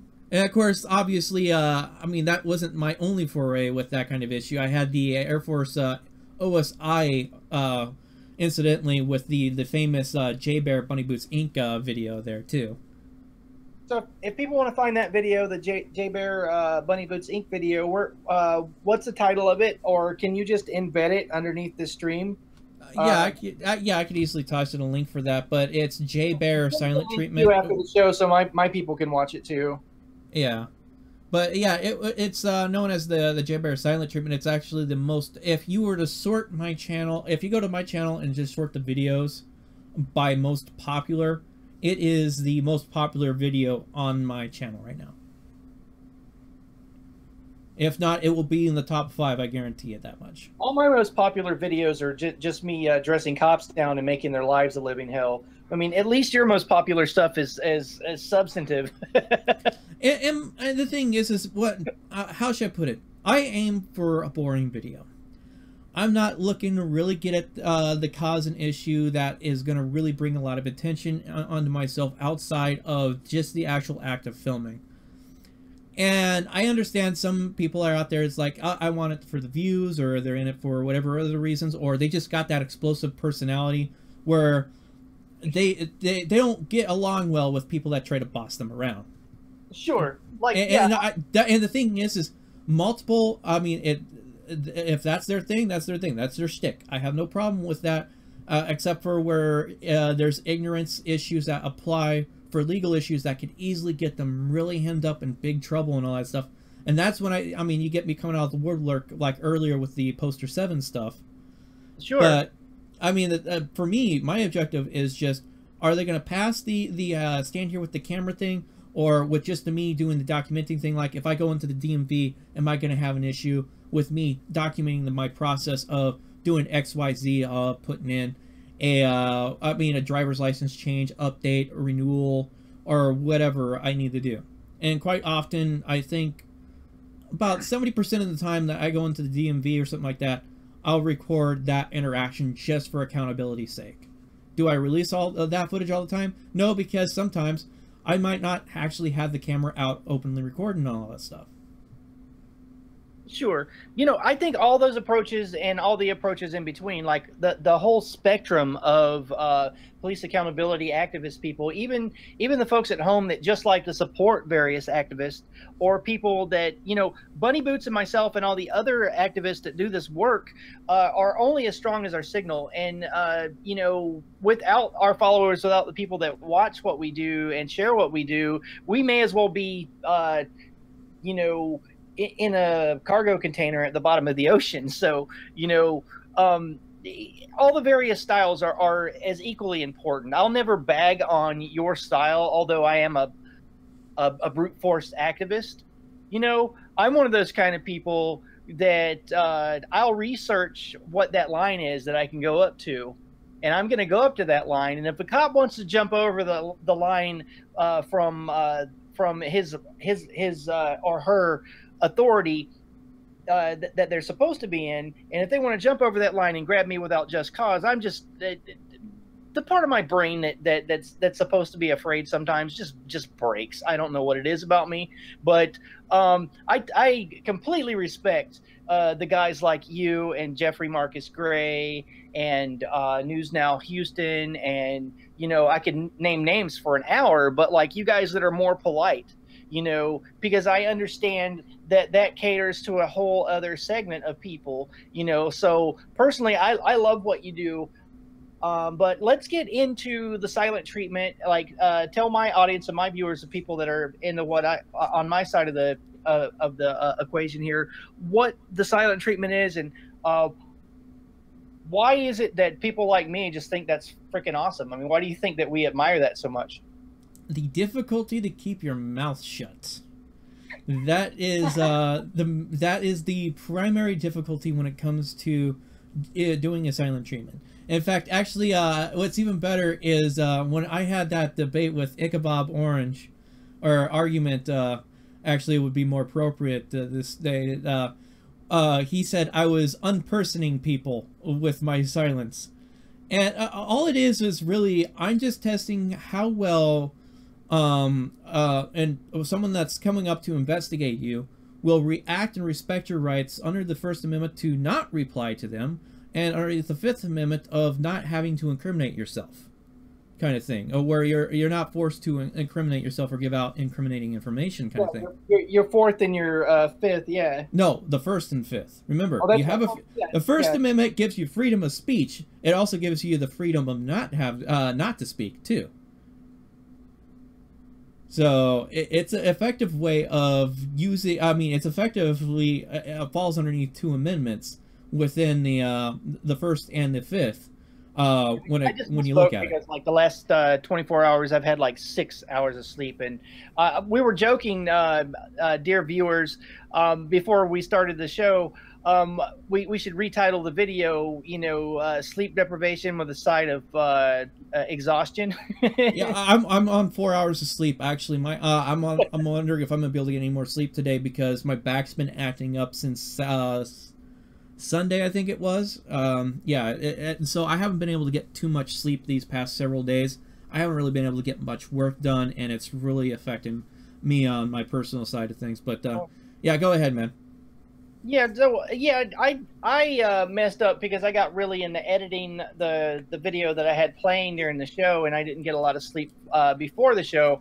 And I'm surprised that I even have the 3 people that are watching on my side, because this is like the 4th or 5th live stream that I've ever done that wasn't just covering a protest to make sure that if I get arrested that there's a document of it. Thanks 3 people for watching.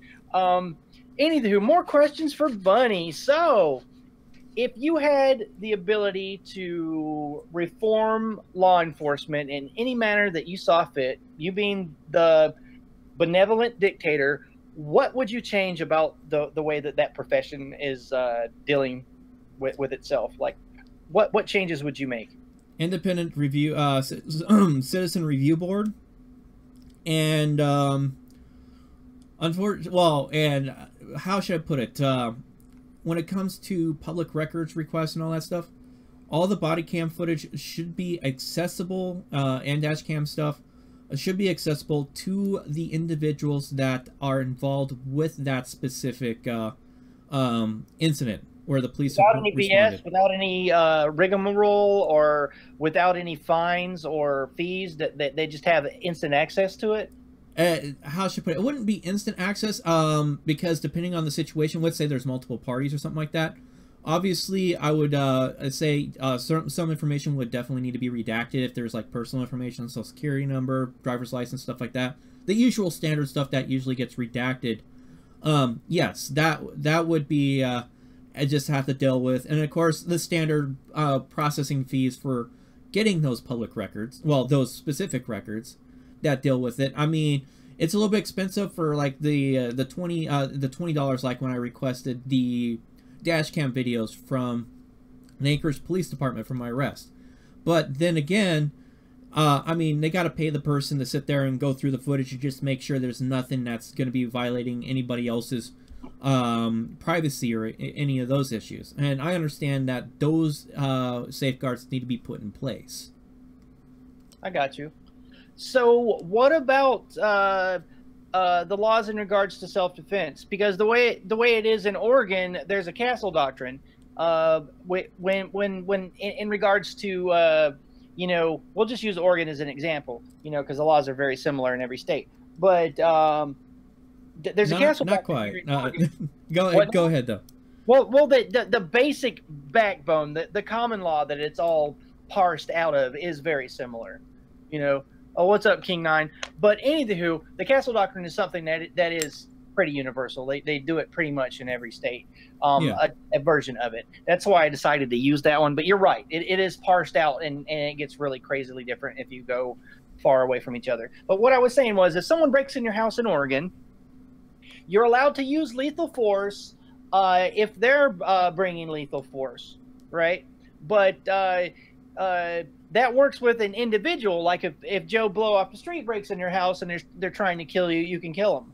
But a cop, no. A cop can shoot a citizen if they make a quote-unquote furtive movement in Oregon, which means just a movement that could have been interpolated as aggressive, and they can shoot you. If a cop is arresting you and there's no legal cause, there's no legal justification for it, and you resist and kill the cop or fight the cop, resist the cop in any way, you're gonna get prosecuted in Oregon. There's no legal way to defend yourself physically from a cop in Oregon. Now, if Bunny Boots could reform law enforcement, would you leave it at qualified immunity, where they're just viewed as these perfect angels and you can't defend yourself against them as things stand? Or would you change it to where, you know, it's like you can defend yourself against any normal citizen? You know, would you even the playing field, or would you leave it at this insane level of disadvantage that a person has to a cop that exists now? Well, as is, when it comes to individual versus individual, I view the right to self-defense to be a prime thing. Now, when it comes to dealing with law enforcement, that one is a mixed bag, because as is, there's a lot of issues all over the place. And I'll give a good example. There was a police department over in, well, the Killeen Police Department did a raid on this one guy who was at home, and they suspected of being a drug dealer. And they busted into his place, and he ended up killing 2 officers. He did not know that they were police. Well, actually, no, I think he killed 1 officer, but the other one was injured. But nonetheless, he shot 2 police officers, and he was taking the task in the court over that. Now, his defense was he did not know who was breaking into his place. He just knew people were breaking into his place, and he fired in self-defense. And over in Texas, the Castle Doctrine is very liberal. In fact, you are able to use lethal force to defend your property. Unlike probably here in Oregon, where it's limited to self-defense. And right, of course, exactly. California being different, where you have to retreat and have no ability to further retreat in order to be legally allowed to use lethal force, because California is just all kinds of fucked up. Yeah, in Oregon, since you're new here, that's exactly how it works here. Like, you can't defend your property with lethal force in Oregon without getting prosecuted. The Castle Doctrine specifically says out in the specificity that you can't make traps in your home to defend it. So if you make, like, you know, pit traps in your home, or like spring traps or whatever, pendulum traps, and someone gets hurt by them, you're going to get prosecuted. But yeah, but the way it's stated in Oregon is that self-defense, if someone attacks you, like fisticuffs, they come up and punch you in the face, you have to prove that you tried to escape when you're out of your home. So, you know, I can't give legal advice ad nauseum, blah, blah, blah, talk to a real lawyer, but the way I would deal with it, and the way I have dealt with it in the past, is if someone comes at you and they want to fight, I'm like, Bob, can you film me? Like, so make sure it's being documented, and I hold my hands up and I take a couple steps backwards and say, I don't want to fight you. You know, so you prove that you tried to escape, you know, and then if they come at you, like, you know, do whatever you can as hard as you can. Whatever you know how to do, it's time to do it, you know. But if you just engage in the fight immediately in Oregon, both of you gets Measure 11 assault charges, you know, disorderly conduct and all that fun stuff. Now, if somebody's trying to steal your property, the way the law is written in Oregon is that you have to use a measured, reasonable amount of force to retain your property. So I guess if they're trying to snatch your purse, if you're a woman, or if they're a guy and they're trying to, take your wallet, you can fight them off. But if they fall to the ground and then you decide to have a little boot party, you're getting steel bracelets for every kick. After that. But I mean, getting back on track with you make sure you stay there. Well, getting back on track with your question though, as is, I view that there should be a line on defense against police officers, and when it comes down to like illegal arrests and stuff like that, I sort of view that there should be some sort of resistance allowed. I'm not exactly in agreement with the one court case that I did read a long time ago from the late 1800s, which has been further refined down with subsequent case law. I have not really done too much in-depth reading of the case laws and all that stuff, because the amount of time it takes to read up and study all that.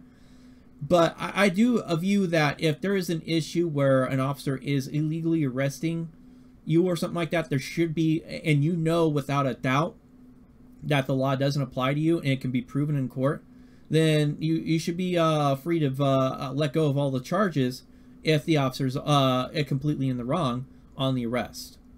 But it needs to be, it would have to be also backed up in court after the fact. I got you. So there should be some sort of standard for proving that you resisted with just cause. Exactly. And so there would, and the thing is, that's where I would be on that part. It would add, how should I put it? It would make sure to ensure the officers know what they're arresting for, because they know that if they go outside of that, they are putting themselves at risk and harm. But of course, also, it will cause issues on people who think they know their shit. And I've filmed and talked with people who think they know their shit and mouth off and try to resist arrest, only to prove themselves wrong later in the court of law that they were a freaking dumbass and didn't know the law, for the matter of fact. Yeah, most of the cops that I know personally that talk to me off the record and off camera, their dog whistle for when they know someone doesn't know their rights is when they start screaming, "I know my rights!" Like, 90% of the time, that one guy that's screaming that is going to go off the rails and say something really dumb and get themselves with handcuffs. So here's another question for you, Bunny. There's a simple majority of U.S. states. I don't remember the exact number, but hold on, we got an incoming super chat. So sure. On my side, give it a minute here. It's gonna take a minute. I just saw it show up in the chat feed. So come to Tucson again sometime. Now, speaking of Love super chat, who's gonna hook Mikey up, man? Holla holla dollar bill. Thank you, Hood Hippo, for the $2. I would love to have the ability to travel, but unfortunately my resources are very limited, and I'm trying to make the best with what I got. Okay, go ahead, continue asking. What were you asking, Mike, there? Well, I was asking my live stream viewers to hook me up with the super chat, but aside from that, okay, there's a simple majority of U.S. states, and this is insane, but cops are allowed to have sex with someone that's in custody as long as the cop says that they consented.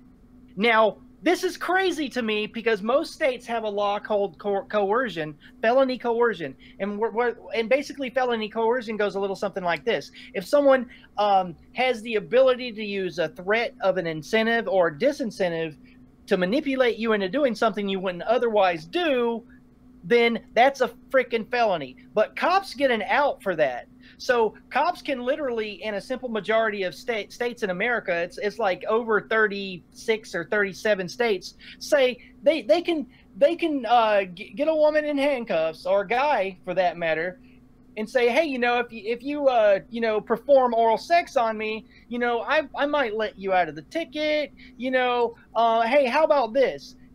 What would you do with that insanity of laws? Well, first off, I'm going to need a citation because I've only heard of like one state having something like that, but it doesn't give a de facto defense against straight up rape charges. Right. It doesn't. I'll send you links and citations later. Yeah, I know, and the thing is I when it comes to something like that, it's something I want to be able to verify with my eyes or whatever, and be able to see, okay, is it really 12 states? Is it really? But yeah, the thing is my opinion. It's a really high number, but hypothetically, if I'm right, you know, and I'll send you a citation later, what would you do with that? With some sort of law like that. Oh, Mr. Blue Hair rules. There you go. There's your super chat, man. Mr. Blue Hair rules from Aiden. Aiden. Yeah, but anyway. Thank you, brother. When it comes down to something like that, I don't see that as a legitimate reason to excuse an officer from having illicit relationships with someone that's in their direct custody. That is, in my opinion, is just like a school teacher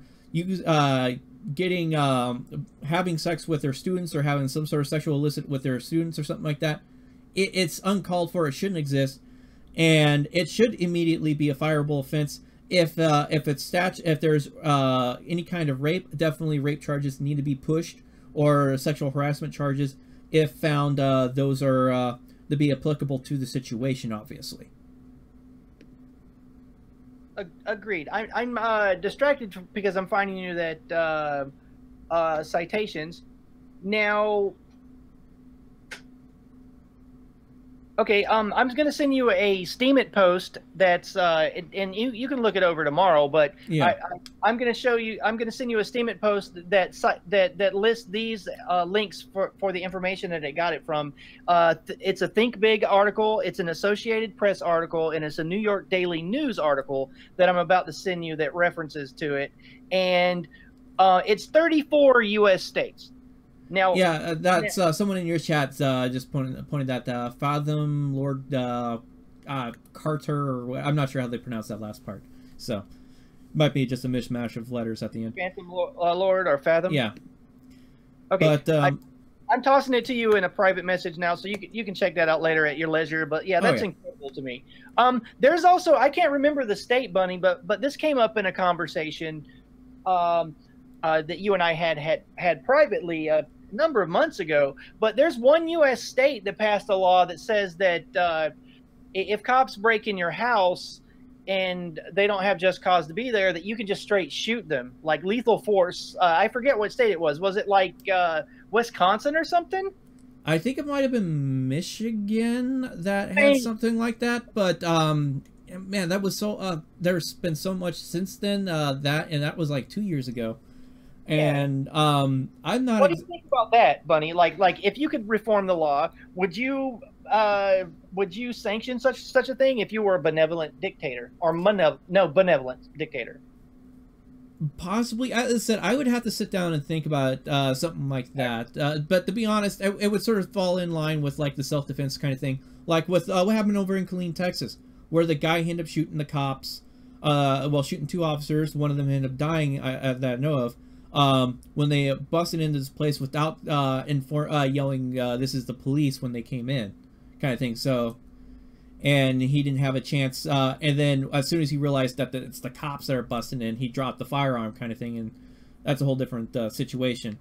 And if I remember correctly, actually there was a citation to a specific use of force case in a case law that I was reading through not too long ago. It might have been actually when I was reading through Turner v. Driver, involving a similar situation where these two guys were held up in their house, I guess running from the cops from DUI or whatever, and they got in an exchange. I would have to look at my past streams, but as I said, there's so much information I go through. I forget a lot of it and have to re-review a lot of crap. Right on. So I just want to give a plug. No, I don't. Never mind. Brain fart. Okay. Other question for Bunny. So the Law Enforcement Officers Bill of Rights that's been adopted, or a version of it's been adopted in almost every state and large city in the country, basically has provisions that bar the public from knowing what sort of discipline that officers got. Meaning if they got a use of force complaint and they had to, you know, take pay cuts or whatnot. And the reason for this is that, you know, the law enforcement officers' Bill of Rights basically says that they can't be ridiculed or basically they have a legal protection that protects them from being harassed because of any past discipline. Now, would you leave that in the law enforcement officers' Bill of Rights, or would you make every infraction that they've done public?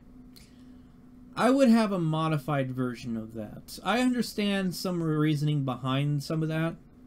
In which case, the thing is sustained infractions need to be a public record with the police agency itself.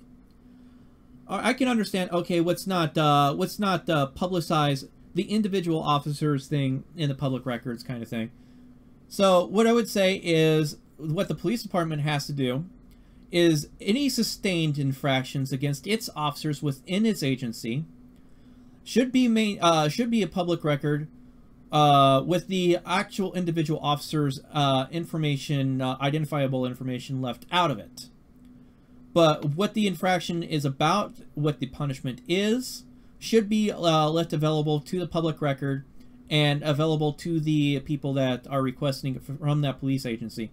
And the funny thing is with the referring back to the Ichabod Orange and Bill Clinton or Joshua debate or argument on the morning Kumite that I had was specifically in that thing. They sat there and said, well, why don't you just go and request these records? Well, guess what? As you pointed out, those records are not available to the general public.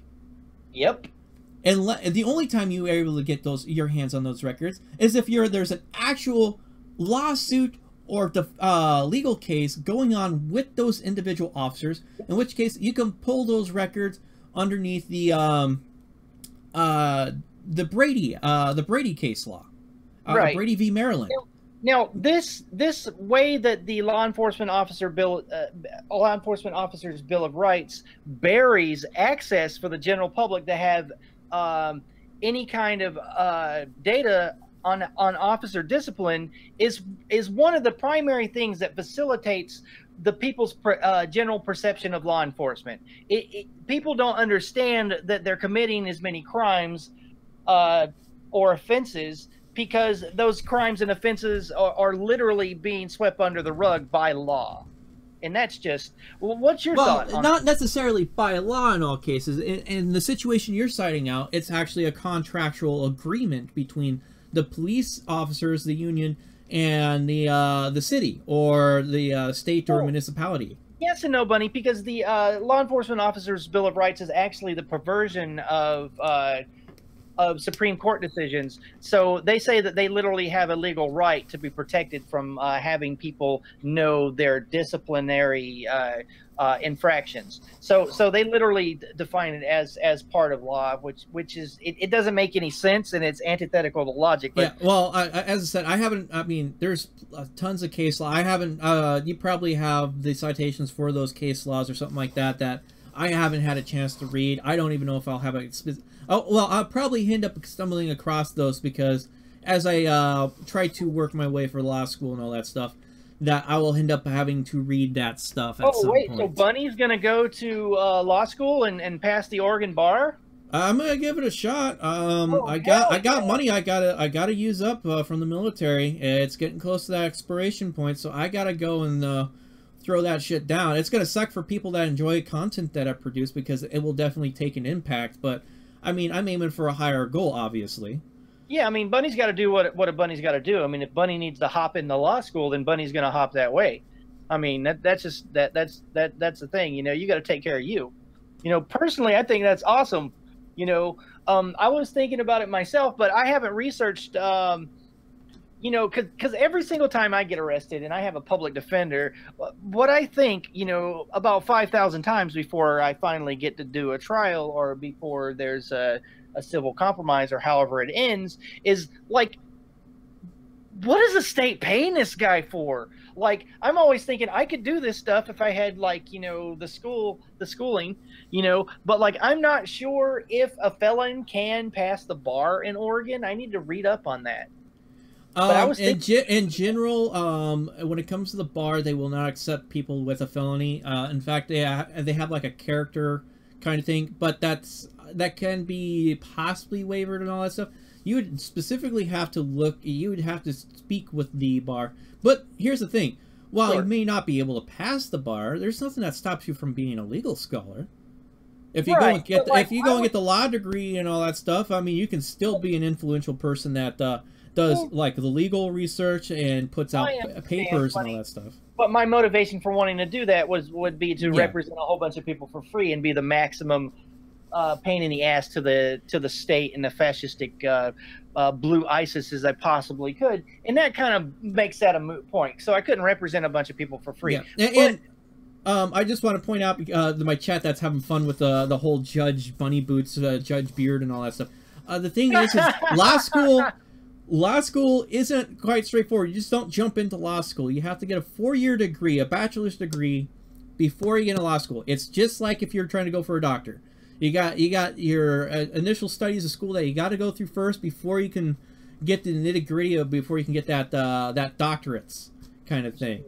And with a JW, it's the same thing. So my felony is nonviolent, and it's coming up on 10 years, so I can apply to get it expunged. And if my felony's expunged, then I probably could petition the bar and say, look, my felony's expunged. I've been a good boy for a few years now. Yeah, well, if you're able to get that expunged, I think that would allow you to become a lawyer, or at least be able to take the bar and pass that part. Because it's officially off your record at that point, unless you're going into a specific government jobs. So my final question, and then I'm satisfied as to my audience having a good understanding of what Bunny Boots is about. What pisses you off, man? I mean, what makes you get ranty? I mean, what's your number one thing that just makes you livid? And just let it rip, man. Just like tell Mikey and the internet all about it. When people fall for stupid shit, when you got let's see here, internet trolling, which I do trolling too, but internet trolling, but I'm being on the losing end of that will definitely tick you off. But I think the most parts that piss me off the most is like when you have illegal arrests that will not hold up in courts. Like, let's say, probably with the video that's going to come out of Texas later on tonight involving Texas Sheepdog, I'm probably going to watch a part of that. I'm going to get to a certain point, stop. I'm either going to walk out the room and do something else, or I'm going to turn on Grand Theft Auto or some other game that allows me to vent my rage on computer people or something like that, because punching video game cops in the face. I got you. Okay. Yeah, because there are, how should I put it? There has been a lot of videos of just from like the auditors out there and some of the cop watchers that have gotten my blood so boiled up, or even with the open carry people too. People that do open carry that have been hemmed up by the cops have made me rage so hard where I like, no, I don't want to throw this keyboard or mouse through the damn through the computer screen here on my TV. Okay, time to calm down, pause, or just completely exit. I'm not going to finish this because it's going to piss me off so much. I'm just going to sit here and do something else, take my mind off of it. I can say this much. I'll probably just be like, yeah, maybe I need to go get some blood pressure medicine. In fact, me and a few others have that I talk with that are involved in this stuff that do take blood pressure medicine. We make the joke, hey, yeah, before you watch this video that we just heard about, take your blood pressure medicine beforehand because you're gonna need it. So I guess in a comedic note, and this is not really a serious question, but I would appreciate an answer. So I know the answer to this question, but why are you called Bunny Boots? how should I put it? It's a throwback to my political accountability activism days, where I went to this meeting kind of thing, and this was after, well, towards the end of when, right before I got pretty much disenfranchised, and I had almost no support to continue doing what I was doing, and I was nearing the end of my the money I had. And I was like, okay, well, since the corrupt politicians holding this dinner thing like to be a pain in the ass, on this little donation sheet, I'm going to fill out the business name, pain in my ass, and my position is pain in your ass, or something like that. Yeah. And so I put that paperwork in, and they, later on that night after that meeting and all that stuff, I'm sitting there, and we get a phone call back because I was staying at another person's place. And they're going, hey, yo, they want clarification. They want the actual company name and all that stuff. And I was like, okay, well, hold on. And I go and look up the cost of how much it costs to register a business. And sure enough, it was $100. And sure enough, I had $100 to spare. So I was like, huh, how could I have some fun with this? And so I recalled back to when I look back at that fall meeting where they shut down the meeting because of my filming, and I had that one lady come up and go off on me about my bunny boots, which was my 1,000 subscriber thing on my YouTube channel, which you guys can easily go and find.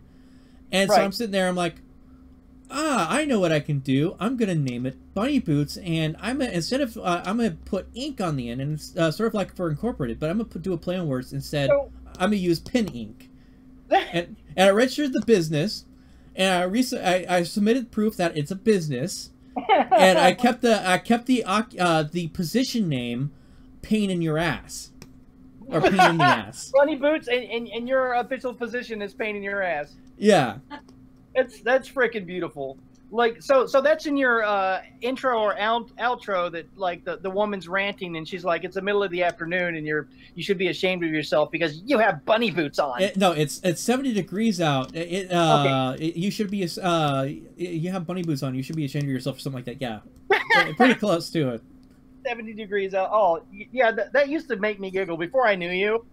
Like I'm scrolling through YouTube, all like, you know, like bloodshot eyes and twitching and looking for the next thing to be offended over, and I'm like, bunny boots, and I click on it and I hear that woman saying that, and it just provokes laughter. You're just like, yeah. And Lady Zaga, yeah, it's a play on words. I'm actually, how should I put it, I'm very in a way poetic kind of thing, because I love wordplay. And not just with the English language, I love it with the Japanese language. I do watch a lot of like anime and stuff and read mangas. And with the Japanese language, there is a lot of wordplay, just because the characters that are used with the two different subset of characters that are used within the Japanese language can have multiple meanings depending on the context that you're put in. And so quite often in a very debatable, discussion-oriented, or high commentary anime or something like that, you'll encounter stuff with a lot of wordplay, like the anime Bakemonogatari, which is a whole series, and quite often the anime doesn't really have action. It's a lot of people just talking to each other, and there's tons of wordplay where you're sitting there and you have to pause to catch all the shit that's going on, but it's quite hilarious and great. And it's not just with the Japanese language. I guess the Polish language has got some pretty good ones too. Yeah, there's a lot of languages that have basically a masculine and a feminine and a neutral or gender neutral expression for your nouns, your person, places, or things, and I think it's really interesting. But I have to give credit to King 9 Will Not Return. He hooked us up. Okay, the state that it's legal to shoot a cop if they break in your house and try to shoot you, and you won't get any penalty, is Indiana. So okay. Indiana stepped up and passed a law that said if cops break in your house and they're bringing lethal force, you can just go ahead and do them like you would anybody else. And personally, you know, I know this is all about bunny boots, but that just makes my little anarchist heart jump for joy. Like, personally, I think they should be held to the exact same standard that everyone else is, meaning that if someone tries to kill me, I can do them. You know. But anywho, so the show has gone over 15 minutes over its 2-hour mark, and final words or anything you would like to cover about who you are and what you're about for my people to hear. Oh yes, okay. Here's the thing, and this is a challenge that goes out to anybody. In fact, actually, I'm probably got to reissue some, a redo on some discussions here. I am a fan of Internet Blood Sports. For those of you who don't know what that is where me and someone else sit there and argue about a topic back and forth. In fact, you got a good example of that when I covered the Morning Kumite stream that I participated in, what was it, 2 weeks ago? And that, as is, if you got beef with me, or you want to debate me on a topic, or you disagree with me, bring it. I would love to take you on the Morning Kumite, or maybe the Sinatra Says, who is also another person. And the thing is, if you don't agree with my stances on my political thing, I am all open for that. And we don't even necessarily have to have it on their platform. We could easily have it on my platform. I am all for that. Oh, we got an incoming super chat, so I'm going to continue, hold off for a second here.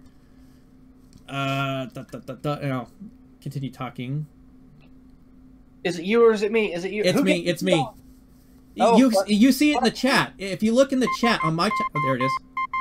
Abrogate today. Can we talk subrogation next time? Oh boy, someone's pulling the dictionary out on us, man. We're gonna have some fun next episode, I guess. But as is, I'm all up for that kind of shit. I want to get involved in the Internet Blood Sports. Now I'm familiar with the on the street getting in a cop's bitter pinched mean evil little faces or authoritarian's little faces and dressing him down and making him feel like a little worm on a big fucking hook. But what is this Internet blood sport debate thing? I mean, is it like all bets are off? You mean ad hominems, sexist, racist, classist stuff? You could just tear them apart? Oh hell yeah! There's great examples. In fact, what was it, that white nationalist dude, that Spencer dude or whatever? Oh man, he got ripped to shreds by Sticks 666 and that other I think it was Sargon. Well, Sargon didn't really handle that one, but someone else ripped him a new one. He's the guy that made the Punch a Nazi famous. Yeah, that guy. I forgot his last name. Richard Spencer. Yeah. Total retard in a mongoloid 13 IQ sort of way.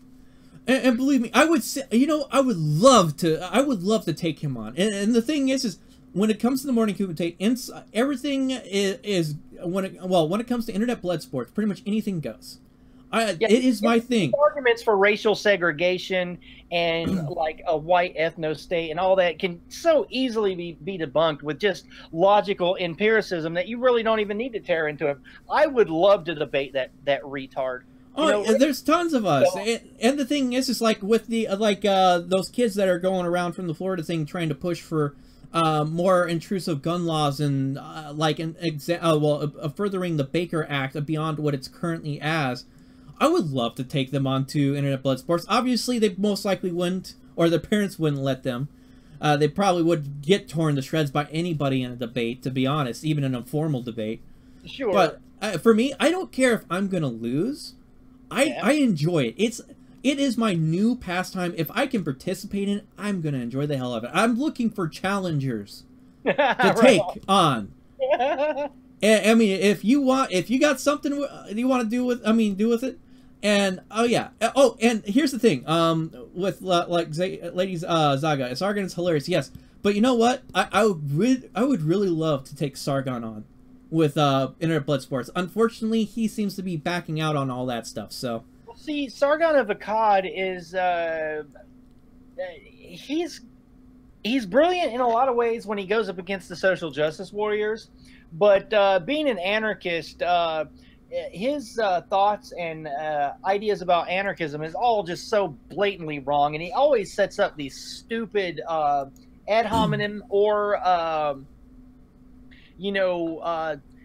various logical fallacies that he, straw man. He likes to really straw man anarchist, and Yeah. I would love to debate anarchism with Sargon of Akkad. Well, the thing is his. I want to go. I want to debate him on his liberalist thing, but it turns out it looks like he's officially handed over the reins to V, to take up that mantle as the king of the liberalist.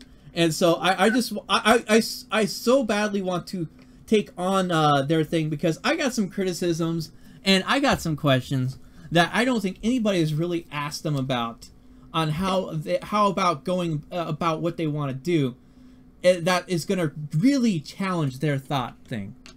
And so actually, yes, this is me throwing the gloves down for Sargon or V. I am wanting to take you on, even though I'm some small dinky 10,000 subscriber channel that maybe gets, if I'm on a good day that I'm not doing a First Amendment test, maybe about 40, maybe 50 live stream viewers, concurrent live stream viewers, on a day that I'm doing a First Amendment test. I may be having up to 150 or something like that. But yes, I am willing. I'm wanting to take you on that aspect. Maybe someone could tweet that at them or put that challenge out there. And I have to say that I'm a fan of his channel and that other guy that goes after the SJWs, Undoomed. I love Undoomed's work. I love Sargon stuff. I just disagree with him on many points because he talks about so many subjects. But let's get back to shit posting, because we were talking about that earlier. Have you heard of the YouTube channel Leafy is Here? I've heard of Leafy. It sounded like he was I mean, at one point he was a drama channel similar to Keemstar there. Well, he plays video games and just talks crap. But the kid is hilarious, man. I mean, if you want to talk about like one of the more interesting bald-faced spewers of politically incorrect content, Leafy's just hilarious. Like, I highly recommend it. Yeah. So it's in. Let me do my plugs, because it's been 2 hours and 21 minutes. Yeah, we need to end this. My back's actually starting to bug me from in this chair. So, Bunny, you got to bring us home after that. So as always, I'm gonna promote the hell out of Steemit. If you're watching this on Steemit, hook Mikey Blue Hair up with an upvote or a re-steam for police accountability. Also, everyone who upvotes and re-steams any of my video content, I will send you in the mail, no shit, a 24-karat, 8-ounce, diamond-encrusted maned pony. That's right, a gold pony for everyone who upvotes and re-steams this post. Pony deliveries are subject to my whim at any given moment, and the willingness of the U.S. Postal Service to deliver your pony for free. If you're watching this on YouTube, thank you so much for watching. And I have to say that I'm as only strong as my signal. All my supporters, please do upvote, re-steam, share. Thanks again for the $2 from this super chat, Aiden. I'm just really grateful that I have this ability to be on the interweb and that people listen to me, and I am humbled by the audience that I've had over the years, and my ability to actually express myself is just a blessing. And I have to thank everyone that watches and supports my work. That's it. All right, okay, and just to close out there, the music that we listened to on the way for starting up the stream was of course from Techno Axe. The specific song name, give me a second here, so this way I give was called Objective Cognition. There's like maybe about a few seconds left in that. I'll probably finalize that out on that part. Yes, Lady Zaga, I'll try to go back through the chat log real fast and look at your suggestion there. You guys have a good afternoon, well, good evening. Apparently Pissed Off Taxpayer 2, well, I think it's on this 2 channel, is currently live streaming from what someone says, so go check out his thing or check out any of the other activists that might be live streaming out there. You guys have a good night, and I will go ahead and hit the end stream buttons now.